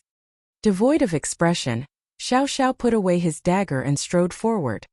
Hidden in a dark corner, Jean San noiselessly retreated and left. Her master did not wait for her to take action, but had set out to rescue Zhang Ruan personally. It would not be convenient for her to remain. Zhang Ruan's emotions quietened down after a momentary astonishment. She had considered that Xiao Xiao might come after he had read the contents of her letter, but she never expected that he would be so fast. Remaining calm and collected, she put down her left hand, which had been covering the blood moon bracelet, and said, "I will have to trouble you to clean up this mess later." Xiao Xiao nodded and pulled open the cell door to walk in. He frowned on noting the thoroughly damp and dark environment of the cell and asked, "Is the matter you spoke of in the letter true?" "It's true. Zhang Ruan said I should not have used it at this time, but let it be. It's also good to settle it earlier. The contents of the letter should actually be used in future. She had no idea that Second Inyang would be this stupid, thus forcing her to bring it out earlier. However, doing this would inadvertently alert the enemy. In the end, they would just have to watch and see what happened in future. Xiao Xiao pursed his lips as his eyes turned cold for a split second. He said, "They intended to kill you to silence you. Not only that, they wanted to ruin her innocence before her death." Although he knew that Jean Eyre and Jean San were by her side to protect her, when he heard of this situation, he could not help but worry and rushed over. When he recalled the scene just moments earlier, his entire body was overtaken by a sense of icy hostility. Zhang Ruan was unaware that Xiao Xiao's genie guard had already sussed out the whole sequence of events.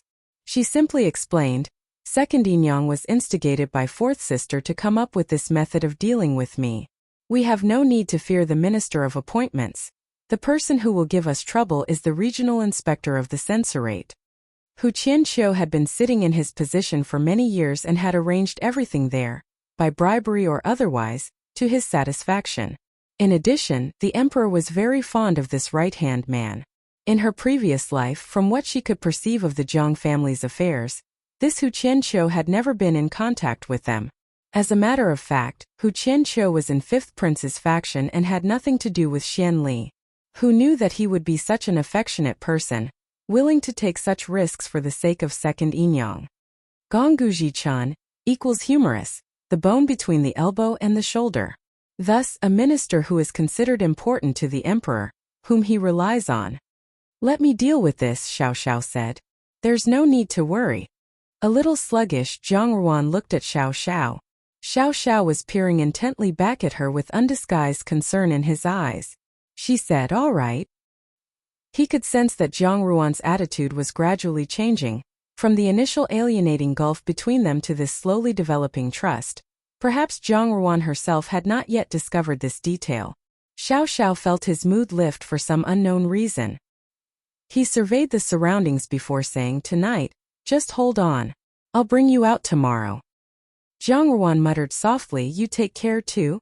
Xiao Xiao's eyes lit up briefly with a smile. He thought for a moment, then crouched down in front of her.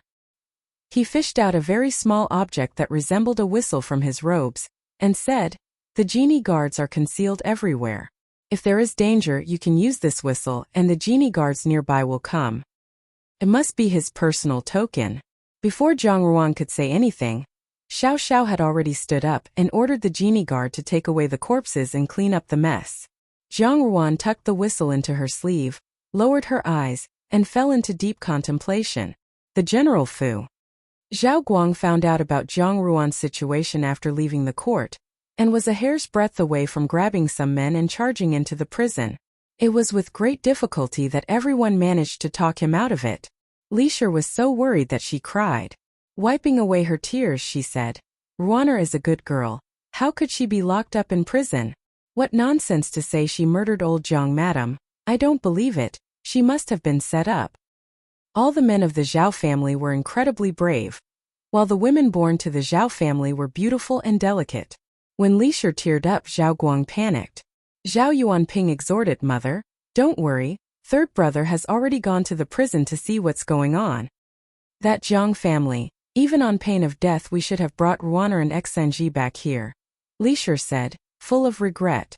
"That family is evil, a pack of ravenous wolves. No, how can my heart be at ease if Ruaner stays any longer in that Fu?" Zhao Yulong whispered, "It also depends on whether she is willing to come back here." "Yulong," Zhao Yuanping said to his son while staring at him in warning, causing him to fall silent. Regarding his Biaomei, Zhao Yulong had long had the impression that her affection for the Zhao family was gossamer thin. Seeing his grandfather and grandmother as well as the entire household in distress over her situation, Zhao Yulong pursed his lips. Zhao Feizhou asked Zhao Yuanping, "Second uncle, when will Ruan Mimi be released?"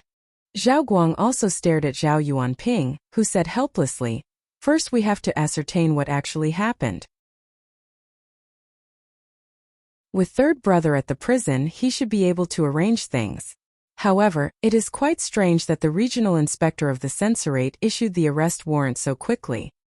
He rubbed his chin and said, while deep in thought, Father, you should visit the palace and seek an audience with the emperor. For the sake of our family, the emperor will not move against Zhang Ruan for the time being.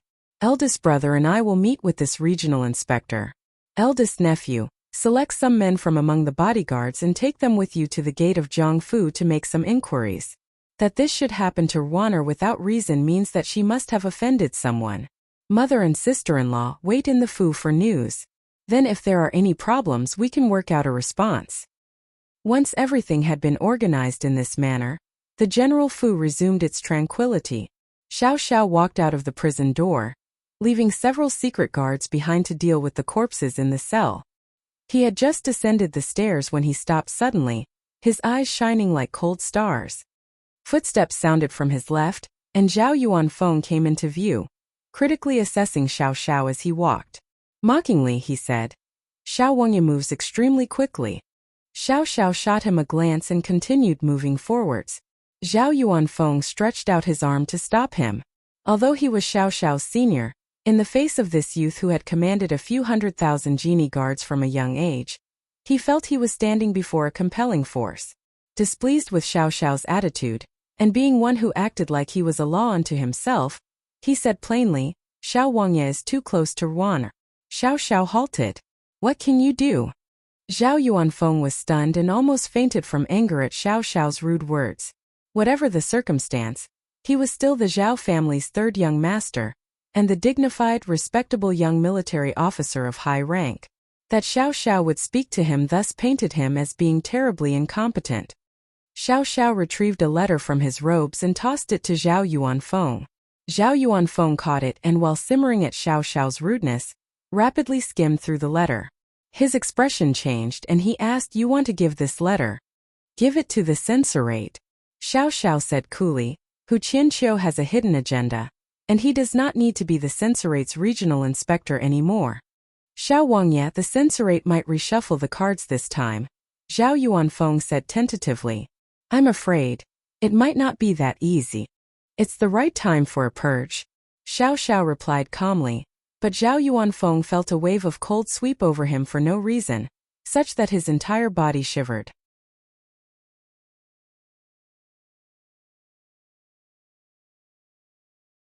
Chapter 131 Taking Action. Chapter 131 Taking Action. It was not the death of old Zhang Madam that had considerably shaken up Zhangfu, but rather it was the shocking news that Zhang Ruan had been arrested and imprisoned. When Zhang Quan eventually learned of this situation, he was naturally incensed beyond belief. That day in Guilan Yuan, only Kai Kei had been with old Zhang Madam, and she had served the old lady for so many years that people trusted her words. As for old Zhang Madam's tea, arsenic had actually been discovered in it.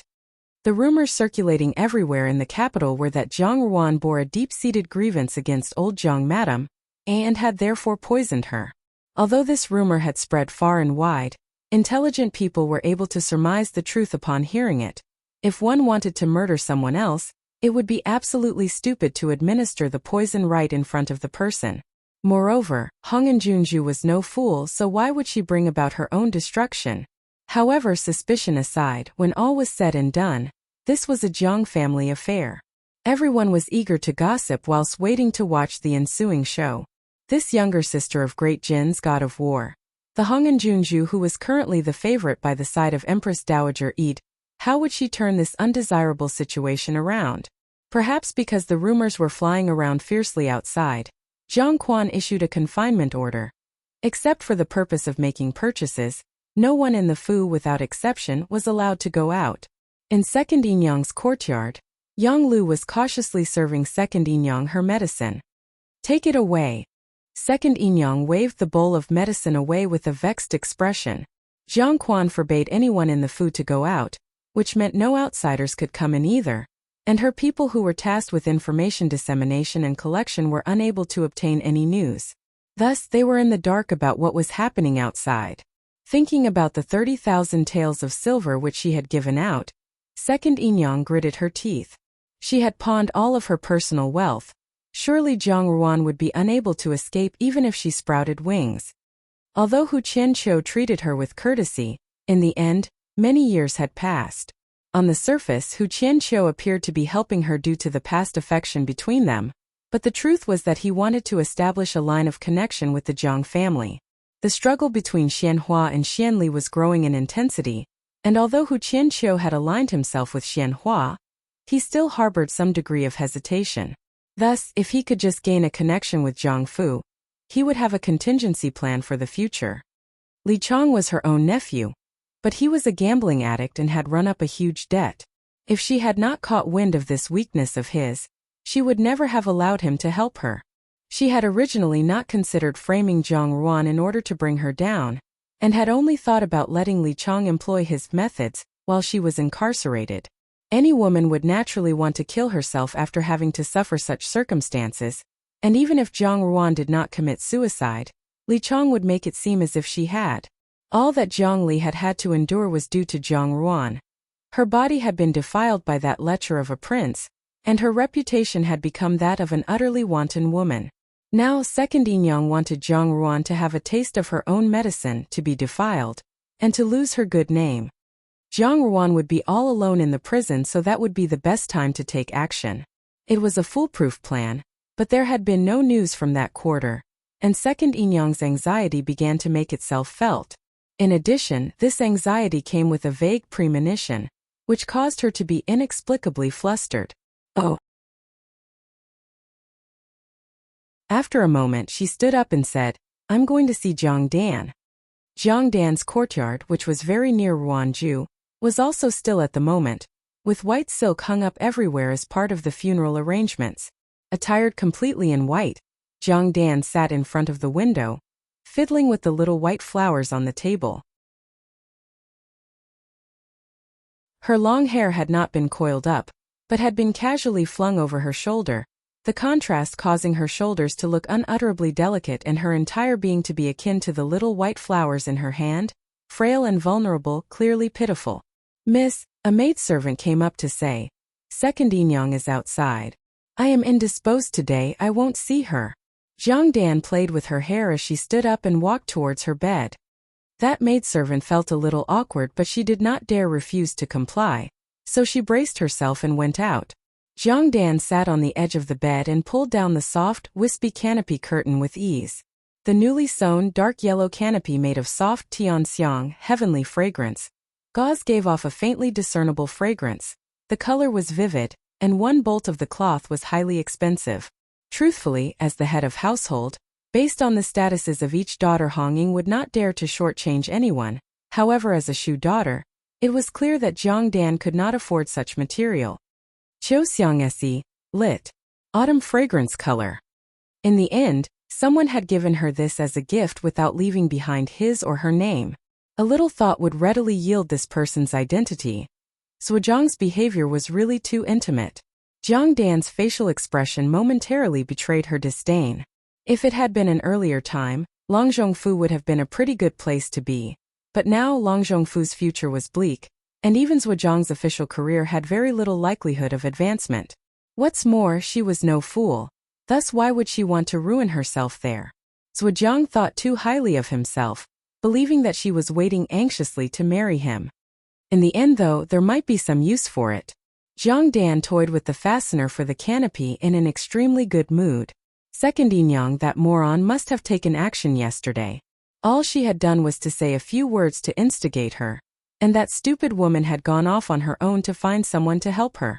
If she could bring down Zhang Ruan, that would certainly be excellent. However, Zhang Dan was very clear that Second Yinyang was no match for Zhang Ruan's skill. The person on the losing end would ultimately be Second Yinyang. And what of it? Hatred flashed in Zhang Dan's eyes for a split second. At that time, when Second Yinyang had incited Zhang Li to snatch away her marriage arrangement, did they really think that Zhang Dan was a pushover? Now that Zhang Li was dead, she could not let Second Yinyang live well. In this world, those who offended her would get their comeuppance. Originally it was Zhang Li, now Second Yinyang in future. She smiled slightly and reached out her hand, as white as porcelain, to roll up a piece of embroidery, upon which she was currently embroidering a young phoenix. The phoenix was stretching its neck out in a cry of longing, as if it was just waiting for a cool breeze to make the heavens resound with its call. In the imperial study, Zhao Guang wiped off the sweat beading his forehead, his expression finally relaxing somewhat. He had expended his best effort to reason with the emperor, who had hinted that this matter would not be rushed to a hasty conclusion. On thinking about it, Zhang Ruan had been conferred the position of Junju by the imperial family, and if something really did happen to her, the emperor's reputation and image would be affected. When he considered the censorate's regional inspector, Hu Qianqiu, Zhao Guang felt his anger flare up. Zhao Guang was a senior figure in the founding of the Great Jin dynasty, as well as a titled General Great Fugua Grand Marshal. His colleagues in the imperial court would always greet him with proper courtesy whenever they met him.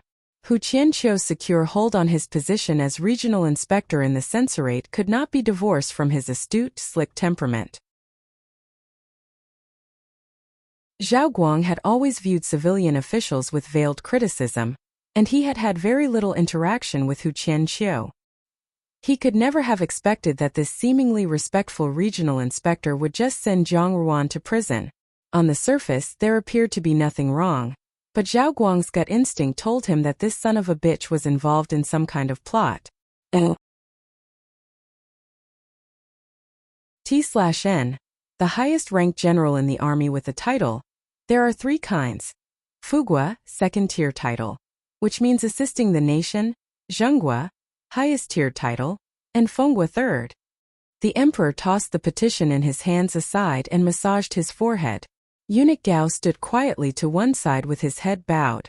Empress Dowager Ida had just visited him, and she too had raised Zhang Ruan's situation. In recent years, Empress Dowager Ida had very rarely concerned herself with such trifles, so he would not have imagined that it would be on Hong and Juanju's behalf that she would start caring about these matters once again. Eunuch Gao was quietly turning over things in his mind. Hong and Juanju was favored by Empress Dowager Ida, and also had the support of the Zhao family. Added to this, there were the meritorious deeds of Jiang Xianji.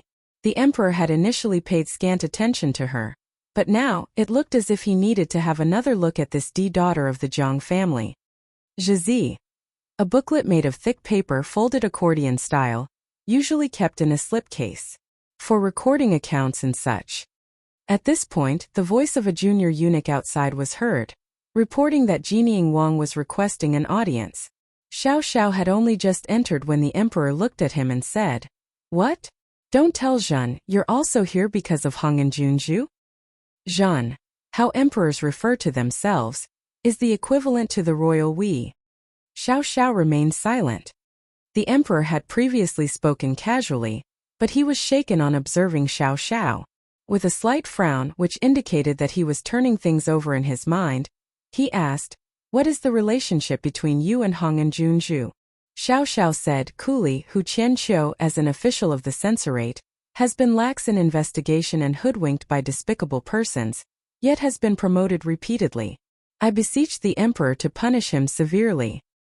When you talk to Zhen in this way, it means you have already taken action. What is the point of asking Zhen? The emperor snorted before saying, "Hong and Juanju indeed has some tricks up her sleeve to have achieved all this in such a short period of time. The people who have come to intercede for her have really opened Zhen's eyes. Zhen does not know when his officials have developed such a friendly relationship with Hong and Juanju." Xiao Xiao frowned. The emperor's words did not seem to refer to Zhao Guang and Empress Dowager Ida. Zhao Guang and Empress Dowager Ida would naturally plead for her with much feeling, so the emperor did not need to speak of them this way. Could it be that there was someone else? He surveyed the emperor suspiciously, who proceeded to rap on the table with the folded booklet and say, "No need to think about it further. Imperial Grand Tutor Lu has also been by." Xiao Xiao was taken aback. Lu Min had also come to plead for leniency on Zhang Ruan's behalf. In truth, the emperor was rather angry. This minor matter should not have to be discussed in the imperial study, but today from one person after another, all he had heard about was Zhang Ruan's situation. How could he not start to ponder the circumstances? Ever since Lu Min had entered the imperial court as an official, he had always been aloof from politics and material pursuits, and there was no fellow official who could claim to be especially familiar with him. Yet today, in an unprecedented move, He had pleaded for leniency on Zhang Ruan's behalf. The emperor eyed Xiao Xiao as the image of the beautiful and charming Zhang Ruan floated up in his mind. Had he seriously been bewitched by a woman's beauty? Xiao, your marital arrangement. The emperor had not finished speaking when Xiao Xiao calmly interrupted him to say, since there is nothing else, this subject asks for leave to withdraw. The emperor choked. After quite a while, he waved his hand and said, you may leave. The junior eunuch who was waiting outside observed that Xiao Xiao had exited very quickly after he had entered. On seeing the emperor's somewhat disgruntled expression, he thought to himself that Jinying Wang was indeed the rebel, and even the emperor could do nothing about him. Within the room, eunuch Gao sighed inwardly and shook his head. Xiao Xiao had visited the emperor in the imperial study simply to inform him, for he did not need his permission. After leaving the imperial study, he went straight to the censorate. The censorate's officials were dealing with official documents. One could say this meant that they were busy, but it could just as equally be said that they were idle. Only those cases which involved the imperial family or important government ministers fell to the purview of the censorate administrators. Most of the people in top positions were idle while their subordinates were busy. Moreover, everyone in officialdom was in tacit agreement on this, and there had never been any real trouble. Regional Inspector Hu Qianqiu's rash move to seize Zhang Ruan had already caused much discontentment among everyone in the censorate. Furthermore, in the censorate, apart from the regional inspector, there was also the supervisor, who was slightly lower in status. The regional inspector was Hu Qianqiu, the supervisor was Ku Xiuran. Ku Xiuran had been subordinate to Hu Qianqiu for years on end, but Hu Qianqiu had kept a firm grip on his position as regional inspector, so Ku Xiuran had never found an opportunity to rise. Thus, the censorate's officials were roughly divided into two factions. One supported Hu Qianqiu, the other supported Ku Xiuran. Naturally, the faction supporting Hu Qianqiu was bigger. Therefore, in this instance, Ku Xiuran had opposed sending Hong and Junju to prison. The censorate officials were astonished to see Xiao Xiao walking in out of the blue. Within the hall sat a middle-aged man wearing a deep blue official's robe. He was thin and somewhat dark, and there was a somber look in his eyes. This was Ku Xiuran. Ku Xiuran stood up, bowed to Xiao Xiao and said, Xiao Wangyi. Xiao Xiao glared at him coldly and tossed him the item in his hand. Ku Xiuran was initially nonplussed, but realized that the item was a letter. He walked aside to read it, and when he had finished, his excitement was palpable. He looked at Xiao Xiao with a hint of delight and said this. Since Hu Qianqiu does not want to be a regional inspector, then there's no need for him to be one, Xiao Xiao pronounced, before turning and exiting the censorate. He left Ku Xiuran holding the letter in his hands, the contents of which were enough to clean up the censorate. Fortunately, he would not be affected, but Hu Qianqiu would lose his official post. Since Xiao Xiao had tossed him the letter, it indicated his tacit approval of what Ku Xiuran would do and ensuring that he would not be stopped. The only question was why Jinying Wang, who normally stayed out of imperial court matters, would target Hu Qianqiu out of nowhere. Ku Xiuran thought for a moment and suddenly recalled the presently incarcerated Zhang Ruan with a jolt. So it was like this. Hu Qianqiu had truly sought his own death. He had long known that it was not a good idea to provoke Hong and Junju, for the emperor would protect her due to Jiang Xinji's good reputation. Really, who knew what devil had instigated Hu Qianqiu to imprison Hong and Junju?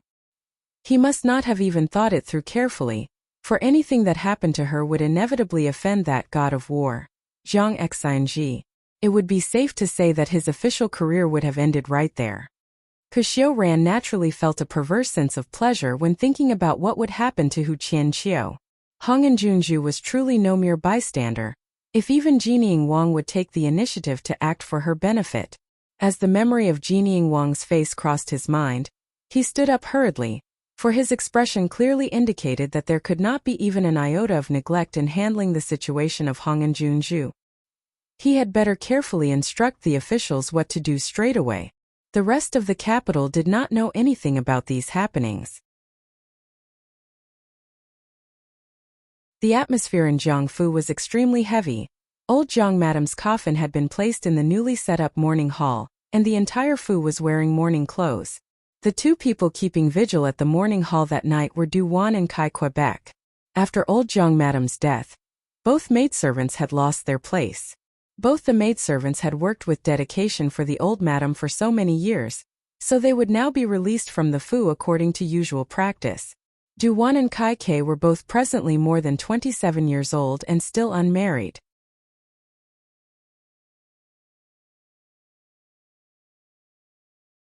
Jin San smiled and said, "Then I will unblock your acupressure points.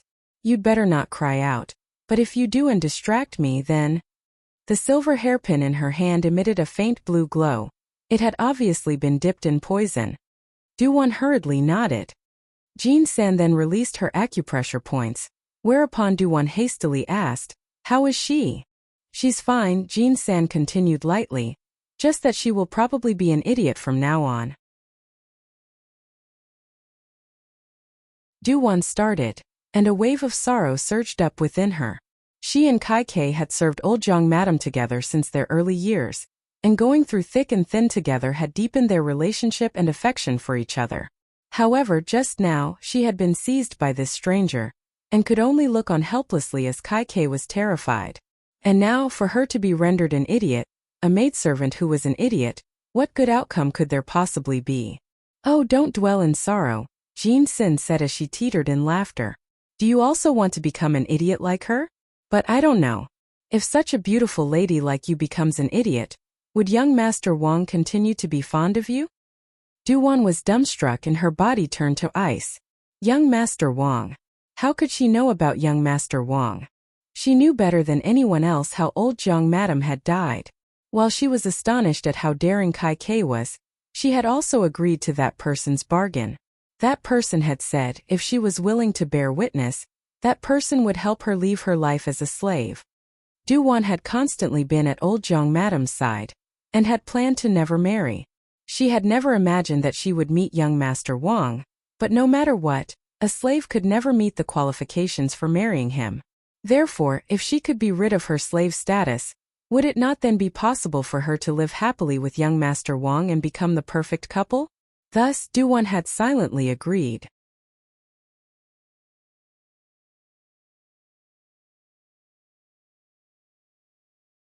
Chapter 132 The Li Family's Downfall. Chapter 132 The Li Family's Downfall. Du Wan trembled as she looked at Jin San, who smiled sincerely and continued, "However, I really like beautiful women like you. If you listen obediently to what I say, I am happy to ensure the success of this fated marriage. If you don't obey me," Jin San continued, her tone turning glacial abruptly, "your little lover will be implicated because of you." "I agree," Du Wan hurriedly pressed out. At the time, she had been extremely hesitant to help Kai Ke frame Zhang Ruan. Kai Ke was not born into a servant family, so the date for her to leave the Fu naturally needed to be reckoned. Du Wan's family members were still employed in one of Zhang Fu's rural residences, and for their sake, she ought not be involved in such matters. Later on, though young Master Wang reluctantly agreed to this matter, her heart was still hesitant in the end. Thus, on that day, when old Zhang Madam had tasked her to pack up the tea leaves, she took the opportunity to linger in the interior as long as possible. Afterwards, when questioned, she had simply said that she had not personally seen anything clearly, and kept up a misleading appearance. Now Du Wan felt herself relaxing slightly. It was fortunate that she had listened to her conscience at that time, otherwise she too would end up like Kai Quebec looking at Kai Ke in a heap on the floor of the morning hall. Du Wan could not help but shudder. Jin San and Jeannie finished their work and left. At the same time, Tianzhu leapt into Ruanzhu. Baiji, Lian Xiao, and Lu Zhu had been waiting for an interminable period in a state of high anxiety, so all three of them heaved a sigh of relief upon her return. The past few days, several older servants had been keeping watch outside Ruanzhu, so it was a good thing that Tianzhu knew martial arts and could avoid their notice. Baiji asked, "Has the matter been settled?" Tianzhu nodded. For her to plant arsenic powder in the Fu was no challenge. She had also wanted to plant some in Zhang Dan's courtyard, but Zhang Ruan had made clear that no matter what happened next, Zhang Dan must still emerge as clean and innocent. That being the case, as they had no way to deal with all of their opponents in one fell swoop, There was no need to alert Zhongdan prematurely. Although Tianzhu was not entirely reconciled to this course of action, she still tolerated it. Lian Xiao said, "So we just have to wait for Wang Ye's good news tomorrow." The night passed with everyone lost in their own thoughts. Early in the morning of the second day, a troop of officers and men arrived at the prison, and the officer in charge was a complete stranger. He was highly deferential on meeting Zhang Ruan, saying that there had been a mistake, and that he hoped she would not seek to punish them. Xiao Xiao certainly moved swiftly. Zhang Ruan did not make things difficult for the officer, and as she walked towards the prison gate, she saw Zhao Yuanfeng waiting for her there. When he saw her emerging, he rushed up to her and looked her over carefully. Once he had ascertained that she was safe and sound, he nodded in satisfaction and said, "He really thought of everything." Zhang Ruan said softly, "Third uncle." Zhao Yuanfeng beamed at her, waved his hand and said, "Ruaner, since you have come out today, let me take you to watch a good show." Zhang Ruan smiled slightly and said, "All right." Early in the morning, the servants of Zhang Fu had risen to carry out the daily cleaning when they heard heavy knocking at the Fu's main door. When the young manservant, who was on duty as the gatekeeper, opened the door, he saw a line of officers with swords at their belts, looking brutish. A longer-serving older servant rushed forward to say, "Officers, what is this? For no reason." The officer rudely waved her off to one side and said, "Get lost. This official is attending to matters on imperial orders to catch a criminal of the court." A possible equivalent modern term is federal criminal. The old servant was so scared that she began quivering. In the Fu, apart from Zhang Quan and Zhang Chao, no one else held a government post, so how could either one of them be called a criminal of the court?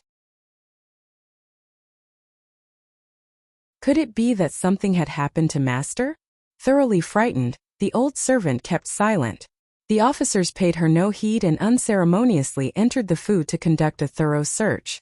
Not long after, Second Yinyang was escorted out of the Fu. "Officers, injustice has been done. This concubine has not done anything." Second Yinyang did not understand what was happening. She had been waiting for news of Zhang Ruan's situation, but instead this troop of officers had arrived.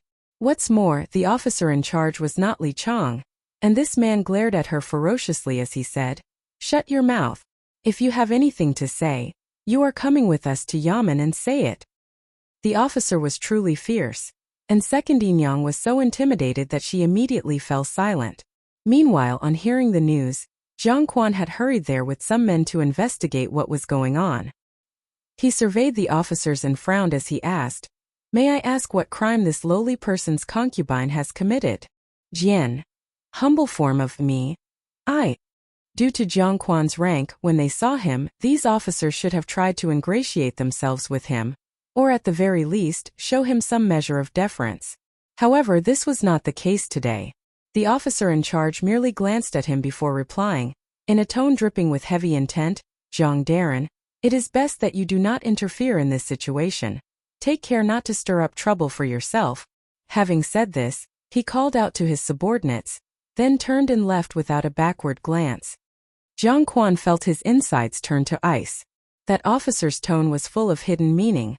That they had taken Second Yinyang away signified that this was a serious matter. What trouble could she possibly have stirred up? And surely it was too much of a fuss over a minor issue to bring so many men to take Second Yinyang away?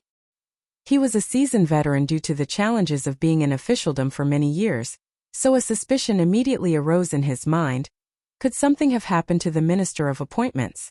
Second Yinyang followed the officers to Yamen. 2 officers remained to watch her, while the officer in charge led his subordinates in. Second Yinyang was tremendously perturbed. She thought for a while, then hardened her heart and removed 2 jade rings from her fingers. Previously, she had pawned all of her jewelry in order to bribe Li Chang, but these 2 rings had been given to her by Zhang Quan just after he had brought her into the Fu, so she had been reluctant to pawn them. Now that the situation was urgent, she could no longer care too much about such things. She pushed the rings into the hands of the 2 officers, smiled obsequiously, and said, "Officers, may this concubine venture to ask why you want to arrest me?" The jade rings were of excellent quality. If pawned, they would fetch 800 to 1,000 taels. These bailiffs would ordinarily never see such goods, so a tacit understanding would naturally be reached. Yet today this move proved to be ineffective. The two bailiffs exchanged looks but did not accept the jade rings. When Second Inyang saw this, her heart sank. She was not fearful of them wanting more, but of having what she offered rejected. Had the situation developed to such an extent? What had happened such that these two bailiffs did not dare to accept what she offered?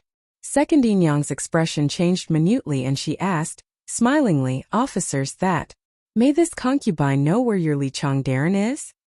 One of the bailiffs looked at her in astonishment. Li Darin? I didn't see anything of him the entire day yesterday, and there is no one in his fu. There has been a change of personnel at the top level, and even if he returned he no longer has his position. After some thought, he told Second Inyang, you had better not play any tricks on us, save your energy for when you go to the judicial court. Why are you wasting your breath on her? The other bailiff cut in impatiently. Second Inyang felt even more apprehensive. They waited for an undetermined length of time before they heard someone beating heavily on the drum of justice outside. Each beat seemed to pound right into people's hearts. Zhao Yuangu. People with grievances could beat the drum placed outside the yamen to voice their grievances and demand justice be served. Oh. The voice of the drum of justice only resounded when there was a big case. In general, such cases involved officials of the imperial court. Once the drum stopped, Second Inyang was taken to the judicial court. Bailiffs stood in a line on either side. The presiding authority was not the person Second Inyang was familiar with, but was someone who looked very stoic. However, this was not what shocked Second Inyang the most. Seated at center left was a figure that she was highly familiar with. Zhang Ruan's makeup was simply and appropriately done. She had changed into light blue clothes, and she looked as beautiful and charming as before. At present, an ambiguous smile was playing on her lips as she gazed back at Second Inyang. Where could one find fault with how she presented herself? Second Inyang's heart sank, and she deeply loathed the fact that Zhang Ruan was able to dodge yet another calamity. Her heart swelling with indignation, she glared at Zhang Ruan with eyes as lethal as sharp swords dipped in poison. When the others in the law court noticed Second Inyang's expression, some were greatly displeased. Zhao Yuanfeng coughed lightly before saying, I believe that the criminal has not yet fully understood her status in this court. Is that not so, magistrate? Zue Fu specifically refers to a female who is accused of being a criminal. Kuxiu Ran, who was presiding over the proceedings, quivered in shock and looked at Zhao Yuanfeng. Everyone knew that the Zhao family's third master was arrogant and obstinate. Furthermore, whilst he was of the Zhao family's lineage that had 3 generations of military commanders, he was notably capable in his own rights. Anyone who offended him was simply asking for trouble in the imperial court in future. That aside, since Zhao Yuanfeng had personally come to observe the proceedings today, would that not indicate his public support of Hong and Junju? If Kuxiu Ran gave him this favor, it would be much easier to get things done thereafter. After pondering thus, Kuxiu Ran rapped the wooden gavel and shouted, the accused in court, do you know your crime? Totally panic-stricken and helpless, Second Inyang shook her head and said, this lowly concubine does not know what crime she has committed. Kuxiu Ran called out, bring in the witnesses. The officers brought in 2 maidservants. One of them, whose hair was unkempt like wild grass, was mumbling to herself, this servant was wrong, old madam. This servant did not harm you on purpose. It was Second Inyang who made this servant do it, old madam, this servant was wrong. Already delirious, this was Kai Quebec. On the other hand, the other person knelt down and said in a clear voice, to answer the magistrate, this servant Duwan bears witness. At that time it was Second Inyang who bribed Kai Ke to poison old madam in order to tarnish Juanju's name. Second Inyang even threatened this servant that if this servant revealed the truth, then all of this servant's family members in the rural residence would be killed. You're talking nonsense. When did I? Second Inyang interrupted, unwilling to stand by passively. Second Inyang gave Kai Ke a big sum of silver. If the magistrate doesn't believe this, the magistrate can search Kai Ke's room. No need, this official has already checked. Kuxiu Ran responded with a wave of his hand. The investigating officer diligently said, Second Zhang Yinyang, you have murdered people for money. You have fatally poisoned old Zhang Madam. You do not desire to repent. And you have conspired to frame Hong and Junju. As if this were not enough, you wanted to kill people to silence them and hired assassins. Such a heart is evil beyond even that of vipers and scorpions, and such a temperament is vicious, like that of a ravenous wolf. This cannot be tolerated. Heaven's law is clear on this. How can this official forgive you? The law must be carried out. A murderer must die. Today you are sentenced to be executed by beheading. Shikaran Shabukaran. If this can be tolerated, what cannot? Enough is enough. When the 3 words, executed by beheading, were pronounced, Second Yinyang seemed to lose her backbone. Her body could no longer support itself and she slid numbly to the ground. Although vicious, she was a coward, and at present she no longer had the strength to try to defend herself. Only one thought stood out in her mind, that her plans had failed and she was utterly exposed. But she then considered that her own father was the minister of appointments and might have some way of saving her. At once she brightened and called out, This concubine has been wronged. This concubine has been wronged. This concubine begs the magistrate to allow her to see her father. Zhang Ruan smiled faintly when she heard these words. Second Yinyang had clearly set her heart on relying on her own family. Or perhaps she thought Hu Qianqiu would help her. However, the Li family would find it challenging to defend itself now. And as for Hu Qianqiu, she was afraid that there would no longer be such a person in the censorate in future. Xiu Ran once again rapped the wooden gavel. His eyes flashed with deep intent, and he called out, Bring in the guilty official Li Dexing. Second Yinyang looked as if she had been struck by a bolt of lightning.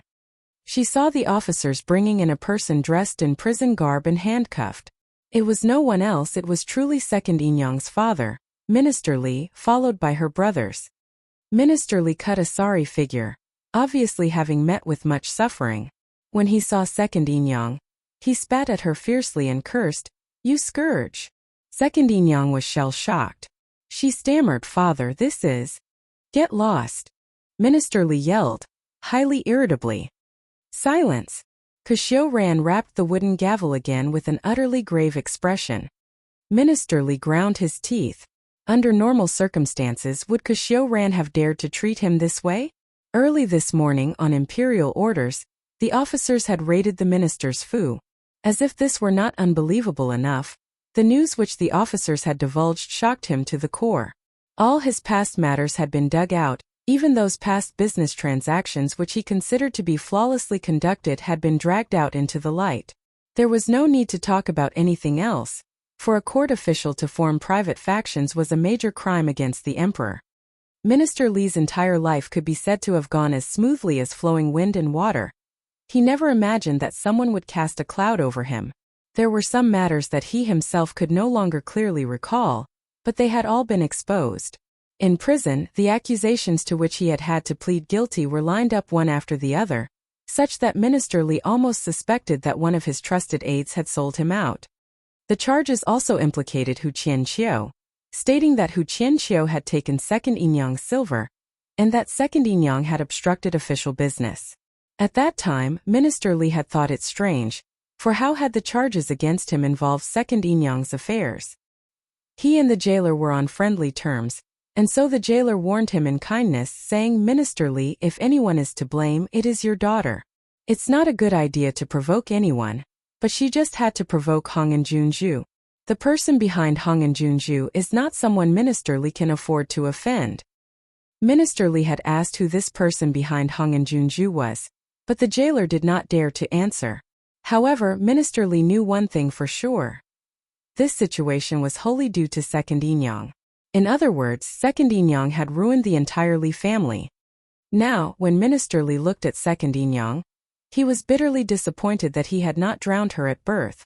All the Li family court officials had been destroyed by this daughter who was as stupid as a pig. Then, he noticed Zhao Yuanfeng and had a momentary suspicion. Was it possible that the Zhao family was behind Hong and Junju? Zhang Ruan was the Zhao family's grandchild through Zhao Mei, so it was only natural that they would help one another. However, the Zhao family had always conducted its affairs in a straightforward and upright manner, and would also not be so ruthlessly vicious to doom an entire fu when taking action. The investigating officer took his stance firmly and enunciated every word clearly. Li Dexing, you are an official appointed by the imperial court. Despite this, you have deceived and disregarded the law, harmed people, and participated in embezzlement and bribery. While appearing irreproachable, you were in reality deceiving the people by diminishing their wealth and colluding with the higher authorities. This official sentences you to death by beheading without proper burial, that you may rot with the plants, be eaten by insects and rats, and be feasted upon by flies. In the Li family, the men are thieves and the women are harlots, immoral in both character and deed, wicked and an offense to morality in all your ways, refined and educated degenerates, a disgrace to the heritage of our sages. This official has decided that the younger generation of the Li family will be stripped of their positions as court officials, and the Li family are forever banned from participating in the imperial examinations to serve in the court. No, Second Inyang called out in alarm. How did it come to this? It was her own plot that had come to light. How had Li Fu also been attacked? How had the charges which the presiding authority had enumerated come about? She lifted her head to look at Zhang Ruan. Zhang Ruan was sitting calmly, and the smile playing on her lips was so charming yet full of deep mockery, as if she were looking down on their sorry situation from a lofty height. It was you. Second Inyang murmured. Bring in Hu Qianqiu, called out Qiu Ran. This time, the person the officers brought in was indeed Hu Qianqiu. The first thing Hu Qianqiu did on being brought in was to glare ferociously at Qiu Ran. He had been the one to promote Qiu Ran on seeing that he was someone with talent. Who could have expected that in recent years Qiu Ran would become an increasing threat to his position?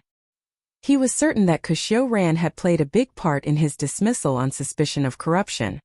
Qiu Ran noticed Hu Qianqiu's glare but looked quite pleased with himself. He called out, Hu Qianqiu, listen to the judgment. You acted rashly in your position as a government official, colluded with another person's concubine, and framed Junju. You are truly muddle-headed, unable to distinguish right from wrong, and too shameful to be an official. Today you are stripped of your status as a government official, and demoted to the status of a commoner. You will never be allowed to hold a position as an official again. Hu Qianqiu felt choked. Although he knew he would definitely not be able to keep his official post, when he heard that he would never again be able to hold a position as an official, his chest felt as if something was tightening around it, and he spat out a mouthful of blood. Qianqiu. Second Inyang lost her head and scrambled over to Hu Qianqiu's side. Get lost. Hu Qianqiu showed no evidence of his past tenderness and deep affection. He shoved her aside and looked at her as if she were his worst enemy, saying, Bitch. If not for her, would his magnificent position as the Censurate's regional inspector have fallen to such depths? He had even thought about using her to latch on to the Jiangfu in order to rise up the ranks. Now that his official career was in tatters, who in the capital would dare to countenance him in future? Second Inyang stared blankly at Hu Qianqiu, who now seemed to be a stranger. She could not understand how everything had changed in the space of one night. Now the entire Li family had been reduced to such a state. Hu Qianqiu was unable to protect his official post, and all of them regarded her with utmost hatred. Was it she who had harmed them to this degree? Zhang Ruan sat in the hall with a little smile on her face, as if nothing could shake her calm demeanor. She looked like a beautiful lady who had separated herself from worldly affairs, and was now looking down with indifferent mockery at everyone's struggles. When she felt Second Inyang's gaze, Zhang Ruan turned her head, and her clear eyes, uplifted at the corners, were completely devoid of emotion. However, Second Inyang could read them well. She was saying, if you agree to bet, you must agree to lose. If you agree to bet, you must agree to lose. If you agree to bet, you must agree to lose. Second Inyang laughed bitterly, and the raucous sound grew louder and louder, until everyone present could not help frowning. Second Inyang kept on laughing until her face was full of tears. She looked at Zhang Ruan and said, Eldest miss, you're ruthless. I can't fight against you and win. Even at death's door I can't win. Zhang Ruan said nothing as Second Yinyang laughed plaintively. She was in the wrong. She had only herself to blame. She had brought about the absolute ruin of her own family and her childhood sweetheart. She had brought about the tragic death of her own daughter in Longzhongfu. Her skill was inferior to others, and she had been provoked by others. She was so stupid that she had caused the entire minister's fu to be buried with her. However, if she was in the wrong, did that mean that others were not in the wrong? As one who was born of a concubine, she had no way to decide on her own husband, and could only be given away to another person by her father like a present. In Jiangfu, the main wife had kept her under control, and the other concubines were all vying for favor. Her sole daughter could only, like her, endure a lifelong status as a Shu daughter. In order to enable her daughter to live a better life, she had striven valiantly, and seized someone else's fated marriage. However, retribution had fallen on her daughter. She had schemed to take the culprit down with her, but, ultimately, she had dragged in the entire Li family. Now at the end, she had become the sinner whom everyone loathed. She was in the wrong, but she had also been forced into it. As she broke down, Second Yinyang clutched at her hair, pulling apart the dainty bun which her long hair had always been coiled up in. With her hair in a mess and her messy face, she looked like a mad woman, nothing at all like her former astute and beautiful self. In a daze she caressed her long hair, and her eyes were unfocused as she whispered, "Lear, don't be afraid.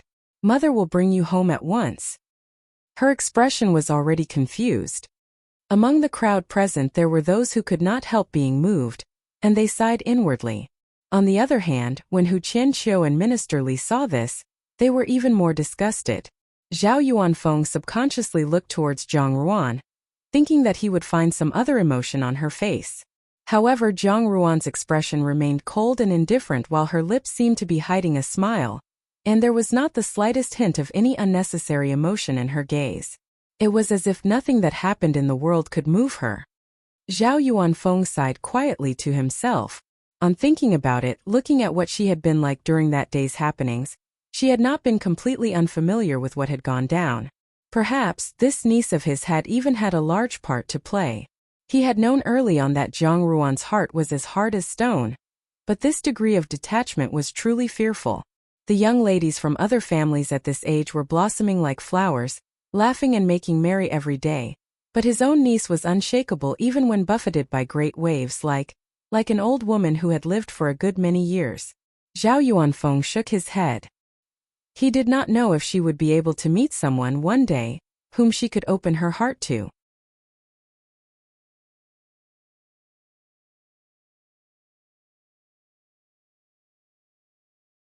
Chapter 133 Second Yinyang's Death. Chapter 133. Second Yinyang's Death. The Zhao family had made especially clear to Kuxiu Ran what they expected of him. Thus, agreeing in order to gain return favor, Kuxiu Ran exerted every effort to ensure that this case was made public. Within the short period of a day, everyone in the capital knew that Zhang Ruan had been wrongly accused and imprisoned. Not only that, all the particulars of the case were also widely circulated. The past relationship between Hu Qianqiu and Second Yinyang was exposed to the entire nation, and the green hat that Jiang Quan wore became even more vibrantly green. Toss a peach and get back a plum, to return a favor. However, no one sympathized with Jiang Quan. This was because from the time Zhang Ruan had entered the prison to the time she had been released, her father, Minister Jiang, had never gone to visit her once. Neither sight nor sound of him had been glimpsed on that day in the law court too. People always sympathize with the weak. All who had witnessed Hong'an Juanju's present steady rise to a splendid prominence never imagined that her days in Jiangfu were so full of suffering. It was truly too pitiful. The sentence to behead Second Yinyang was passed swiftly and resolutely, and the execution was scheduled for noon the following day. Kuxiu Ran was settling this matter in a swift and efficient manner. Naturally, after Hu Qianqiu was dismissed from office, Kuxiu Ran had taken over his position in the censorate. Not only that, when Hu Qianqiu was charged, more than half the officials in the censorate had been implicated with him. After this long string of connections had been cleaned up, the cards at the censorate had been completely reshuffled, and not a single one of Hu Qianqiu's people remained. the newly recruited officials totally revised the structure of the censorate, which finally bid farewell to several decades of stagnant practices and corruption, and welcomed a new vitality. However, all this is for later stories to record. As for Minister Li's family, apart from Minister Li's punishment by beheading for his reprehensible crimes, no terrible disaster befell those of the younger generation, except that they were forever prohibited from taking the imperial examination and serve as officials. Thus the prominence of the Li family could be said to end with this generation, and so there was no reason to remain in the capital. Therefore, the entire family moved away, without sparing a thought for the currently incarcerated Minister Li and Second Yinyang. Before they left, Minister Li did ask about the whereabouts of Li Chang, but he seemed to have vanished off the face of the earth. Minister Li knew then that Li Chang had probably met with a terrible end and fainted at the thought. In Jiangfu, the news about Second Yinyang made the rounds and finally came home to roost. With the pata, the porcelain cup in Jiang Dan's hand dropped to the floor in a moment of unsteadiness, and shards of tea-covered porcelain shattered across the floor in all directions. A maidservant hurriedly knelt down to pick up the shards. Jiang Dan said, urgently, Minister Li's fu has been seized and searched. The maidservant had just reported what had happened from beginning to end to Jiang Dan.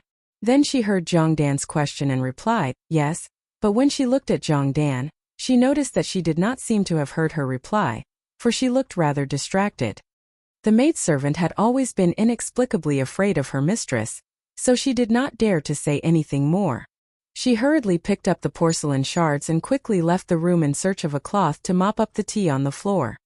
Jiang Dan stared blankly at the spot, while the news she had just heard replayed itself in her mind. Oh! Minister Li's fu had been seized and searched. Second Yinyang was swiftly sentenced to be executed by beheading, and Minister Li was also to be beheaded. The younger generations of the Li family could never sit for the imperial examinations and serve as officials. Hu Qianqiu had been dismissed from his official position, and Li Chang had disappeared without a trace. Although Jiang Dan had long expected that Second Yinyang would inevitably be defeated by Jiang Ruan, she never imagined that Jiang Ruan's methods would be so fierce and ruthless. The moment she made her move, she had condemned the entire Li family to be funeral sacrifices. A lingering fear arose in Jiang Dan's heart. Jiang Ruan had treated Second Yinyang this way. If she knew of the situation at that time, Jiang Dan's insides turned to ice, and she suddenly felt cold sweat break out on her back. Peizong. Objects, beasts, or people which are buried alive with the deceased person in order to obtain blessings for the departed spirit. Jiang Dan stood up abruptly. Jiang Ruan was too dangerous. A day that Jiang Ruan lived on this earth was a day of threat for her. Either eliminate her immediately, or enter the imperial palace within the shortest span of time, then slowly eliminate her. She narrowed her eyes, her fingernails cutting deep into her palms. Because of the matter concerning Second Yinyang, when Jiang Ruan returned to Jiangfu, all the Fu's servants looked at Jiang Ruan with a faintly discernible trace of dread in their eyes. Jiang Ruan simply pretended not to notice. Old Jiang Madam's death had caught everyone off guard, so the Fu was busy with the funeral arrangements and everyone was wearing white silk mourning clothes. She had always felt disgusted on seeing white, but now she could only change into plain white clothes. According to the customs of Great Jin, when a senior family member of the Fu passed away, daughters who were of marriageable age had to observe a mourning period of an entire year, and their marriage arrangements would hence have to be delayed. Apart from Jiang Dan, whose portrait had already been sent to the imperial palace for the concubine selection and could not be withdrawn, the arrangement of Jiang Ruan and Jiang Susu's marriages would have to be halted temporarily. Bai Ji and the others were highly worried about this, but Jiang Ruan was not particularly bothered. At present, the only woman in the Fu who could manage the Fu's affairs was Hong Ying, and Hong Ying was wholeheartedly exerting herself to maintain the position as mistress of the Jiangfu. Moreover, she was only a concubine, and did not have the qualifications or the inclination to worry about Jiang Ruan's marriage. When old Jiang Madam was around, she might have possibly given it a thought or two on Jiang Ruan's behalf, but now that she was gone, no one in the Fu would bother to notice whether or not Jiang Ruan could be married off to someone without a hitch. What is more, Jiang Quan merely regarded her as a present which could be exchanged for something else when it came to consideration of her marriage arrangement. In such a situation, perhaps spending a year in mourning might not be a bad thing. Lu Zhu pushed open the door and walked in to say, "Today at noon, Second Yinyang will be beheaded at Kai Shirkou."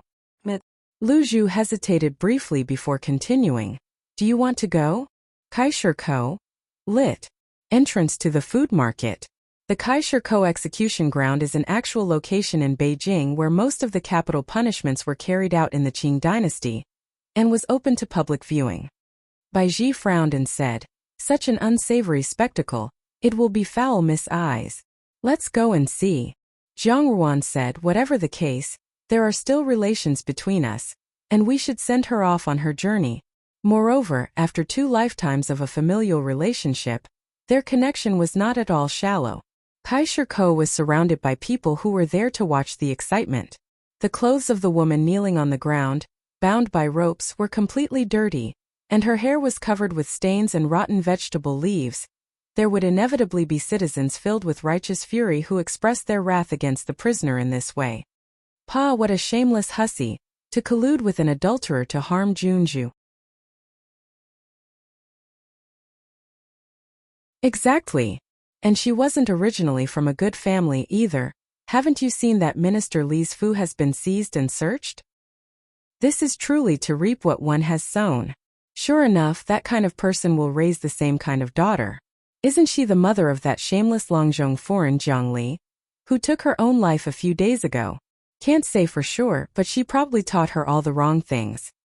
In the midst of all the busily wagging tongues, the woman in prison garb raised her head, revealing a blotchy face.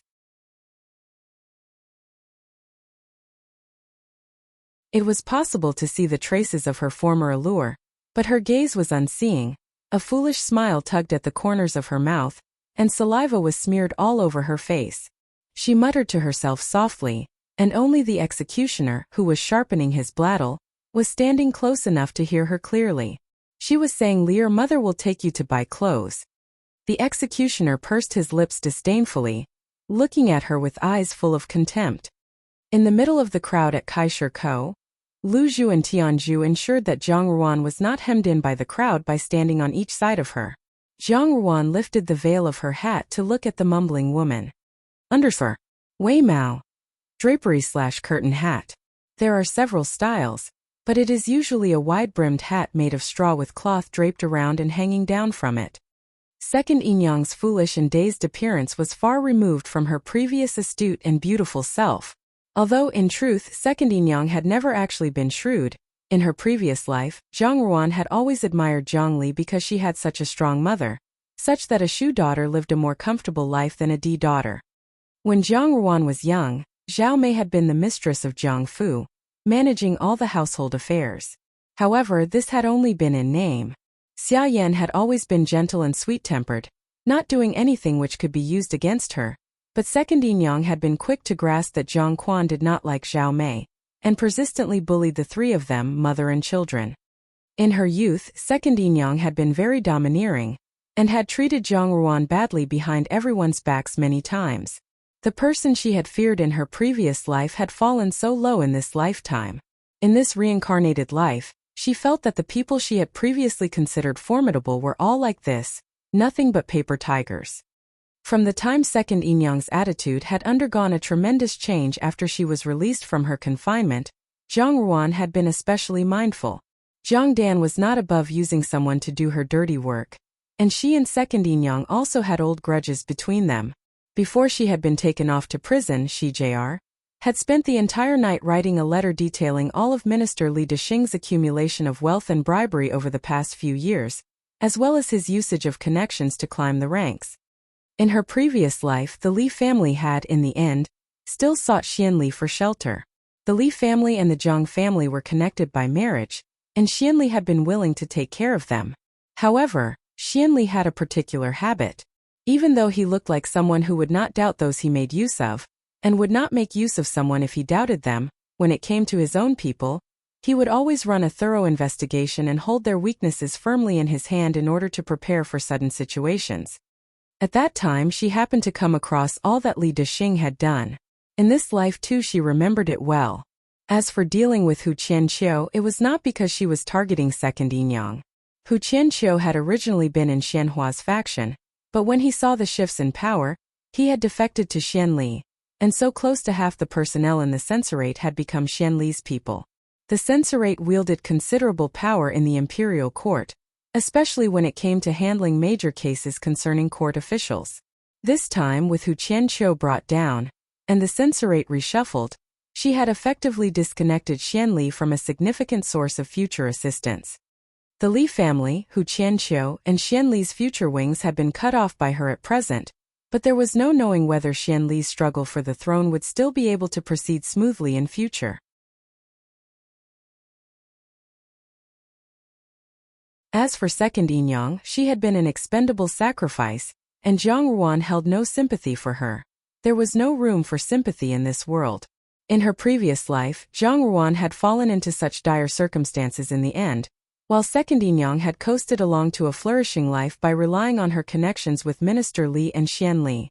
And while second Yinyang was nothing when compared to Xia Yan still, she had trampled on Zhang Ruan's battered body to reach greater heights.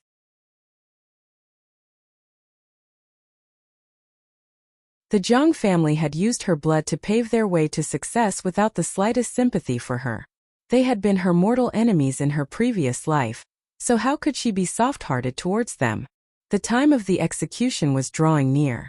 For normal prisoners at this time, friends and relatives would be coming up to give them a final farewell. Second Yinyang was not an orphan, but today, no one had come to send her off on her final journey. Zhang Li had already departed for the underworld before her, and the remaining members of the Li family had moved away.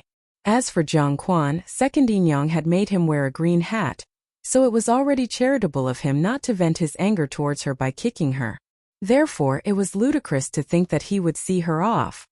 Amidst the whispers of discussion, one person walked forward unhurriedly with magnificence and ease, clad in plain white clothes and wearing a drapery hat. The crowd slowly quietened as they eyed this woman who had come forward out of the blue. The woman walked up to the prisoner and lifted the veil of her hat, revealing a sweet, charming and bright face. Those who caught a glimpse of her face immediately sucked in their breaths and said, "It's Hong'an Junju." It actually was Hong'an Junju. The citizens were most capable of imaginative thinking, so, after a momentary pause, the hubbub of discussion started up again. "It's really Hong'an Junju. What's Hong'an Junju doing here? Her heart is truly merciful. This poisonous woman has harmed her in such a manner, yet Hong'an Junju still came to send her off. Such rare behavior. She is indeed the sister of the god of war. This manner is not one which ordinary people can achieve." Zhang Ruan sent the executioner a slight smile and said, "Elder brother, may I have a few words with the Yinyang of my family?" The executioner was astonished by Zhang Ruan's beauty, and the way she addressed him so courteously caused him to be both excited and embarrassed. With a red face he said, "Junju is too courteous, please go ahead." After saying this, he walked to one side, leaving his space vacant for Zhang Ruan. Zhang Ruan crouched down before second Yinyang. Lu Zhu hurriedly retrieved a clean, moistened handkerchief from her basket and wiped second Yinyang's face a little. Second Yinyang's hands and feet were both bound, so she could not struggle free, and could only twist her body in futility. It was only after Lu Zhu had cleaned second Yinyang's face that Zhang Ruan said to her, "Yinyang, isn't this better? You'll look a little more beautiful otherwise when you descend to the underworld and meet your old friends. How are they going to recognize you?" Second Yinyang's foolish expression and vacant eyes registered no change, but her body started trembling slightly on hearing Zhang Ruan speak. Zhang Ruan bent even lower, pressed her lips against second Yinyang's ear and whispered, "Second Yinyang should also have a taste of what my mother was subjected to at that time. You should be able to understand me whether or not you've truly gone mad." She looked down condescendingly at the prisoner on the ground, and the hostility in her voice caused even Lu Zhu by her side to feel somewhat apprehensive. Zhang Ruan's expression transformed in a split second to something very dark, and very deep like a bottomless vortex, and she said, "Second Yinyang ought to know what happened at that time. Everyone within the Jiangfu was aware. Don't you see, all of them are despicable for viciously murdering my mother. My Dage and I, and our mother the people in Jiangfu took such great pleasure in stepping on our blood and suffering to climb higher. Now we should really give the Jiang family a taste of their own medicine. Second Yinyang and third sister are the first to go down to the underworld, as well as old Jiang madam. When you meet one another down there you have to exchange greetings, but you shouldn't walk too rapidly. You need to wait for the other talented people from Jiangfu. Didn't he cherish this Jiang family the most and even sacrifice my life for the family? Thus I want him to live. I want him to see with his own eyes how I will destroy the Jiang family with my own hands. The Jiang family owes me life debts. I will collect them one by one, and no one will be able to escape.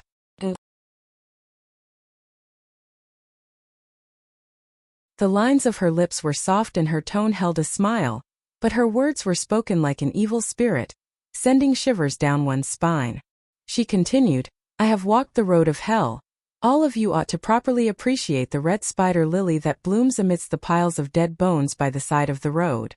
She said, Second Yinyang, take care of yourself. As she finished speaking, Second Yinyang's eyes seemed to light up in faint comprehension, but not a moment later, she merely chuckled foolishly. Zhang Ruan stood up and the executioner came over to say with a rather apologetic smile, this person's mind is not quite right. I fear that she might not understand what Junju has said. Zhang Ruan smiled faintly and said, I'm just sending off Second Yinyang. Having said this she turned and walked away, taking Lu Zhu and Tianzhu with her. The official supervising the execution tossed the signed edict in his hand to the ground, and called out in a shrill voice while dragging out the words, the time has come, dash. Immediately, the executioner lifted his sword and brought it down. With a flash of silver, fresh blood spurted out, and a life was thus ended. Zhang Ruan's footsteps did not falter, as if this situation was one which was unworthy of attention. The only sound was that of the prisoner's head rolling into the crowd. It rolled for a while on the muddy road, looking nothing at all like what it used to. In this way, the Li family, once considered to be a high-ranking official's family in the capital, collapsed. Jiangfu became even more cold and cheerless. The only person who was utterly happy was Hong Ying, for she did not need to observe a period of mourning or abstain from meat. Her stomach seemed to grow bigger with each passing day, and if Zhang Ruan had not known that she was pregnant with a pillow, she would almost think that a liner was within Hong Ying's stomach. Lin abbreviated form of Qi Lin The Qilin is a mythical creature which symbolizes auspiciousness, and is used to refer to extraordinary people. Xiao Xiao has been described previously as wearing clothes patterned with Qilin. After old Jiang madam's death, authority over household matters fell into Hong Ying's hands. Perhaps because he felt that having a concubine who had come from a pleasure house take over the household management was not quite right, Jiang Quan had made the unprecedented move of issuing a command to First Yinyang, telling her to work together with Hong Ying to manage the Fu's affairs. First Yinyang was almost invisible within the Fu, and posed no threat to Hong Ying ordinarily. She was not even on the same level as a favored maidservant, and Hong Ying consequently did not think much about her. All the daughters of the Jiang Fu had to observe a period of mourning for old Jiang madam, but Jiang Dan was an exception as her portrait for the imperial selection had already been submitted. In the past few days a reply had been received, and people from the palace had come to the Fu. Jiang Dan had been chosen and was slated to visit the palace, together with the other candidates, to display her talents. Whether she could eventually enter the palace though was unknown. However, Jiang Quan had clearly set his heart on this. In reality, the emperor's selection of Jiang Dan was not due to outstanding talent. In Zhang Ruan's previous life, the selection of the Jiang family daughters to enter the palace had simply been a means to control the Jiang family. In the previous life, when it came to this period in time, the Jiang family's power and influence was already at its zenith. However, 3 years earlier, when she had returned to the capital, the Jiang family had been curbed in many ways, both overt and covert, and its reach was no longer anything like what it had been in her previous life. Nevertheless, even though this was the situation, the emperor was still very wary of Jiang Fu.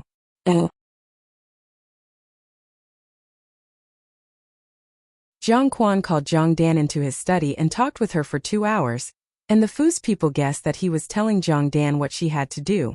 In this way, Jiang Quan valued Jiang Dan highly, and the Fu's servants took pleasure in dreaming of the time an imperial consort would emerge from Jiang Fu.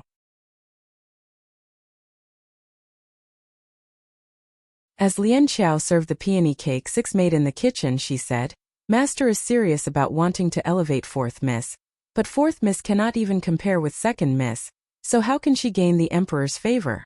Underscore. 6. Mudeng Gao. Peony cake, also known as 100 flowers cake. Bean flour is the main ingredient, mixed with ground rice and steamed.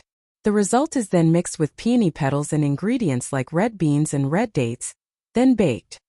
Lian Xiao was a frank person, and when there was no one else around, she was even more candid. What she had said was not wrong. If he really wanted to elevate the Jiang family by sending a Jiang daughter into the palace as an imperial consort, why not send Jiang Susu? Jiang Susu was a natural beauty and was also considerably talented. Although she was not as capable of patient endurance as Jiang Dan was, she was more likely than Jiang Dan to gain the admiration of men. If Jiang Susu were to enter the palace, she would definitely gain the emperor's favor. Master is unwilling to part with 2nd Miss, Baiji whispered. The palace looks like a place of splendor and glory, but the hardships that have to be endured are inhumane. Lu Zhu pursed her lips as she said, "Master is too biased. However, I think others may not think the same way. In the past few days, the Fu's servants have all been rushing to curry favor with 4th Mississippi. No one understood Jiang Quan's intentions more than Jiang Ruan, for in her previous life, she had been coaxed into entering the palace in the same way. Jiang Quan had told her that there would be people in the palace to look after her, and that Jiang Susu's health was not too good, that this was all for the sake of the Jiang family, and Xianli had also said that he would take care of her.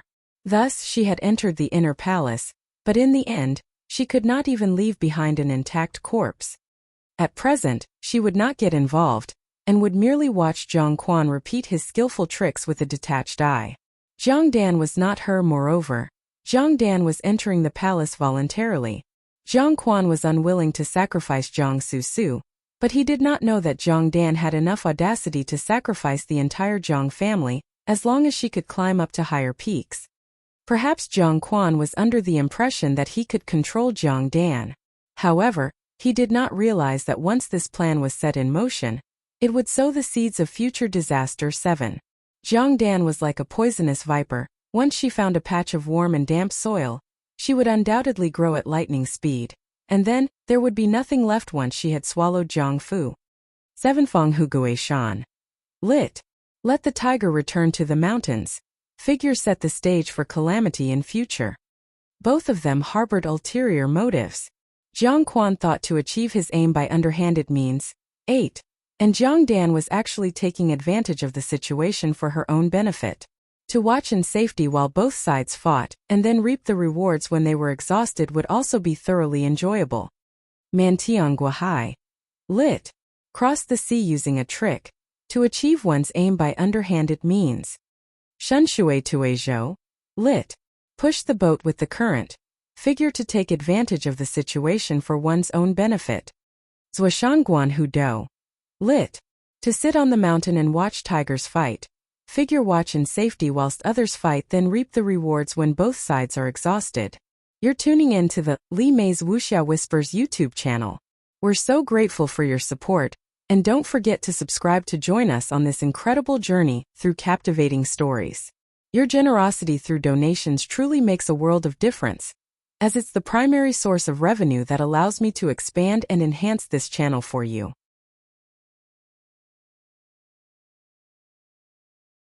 Thank you from the bottom of my heart for being a part of this adventure.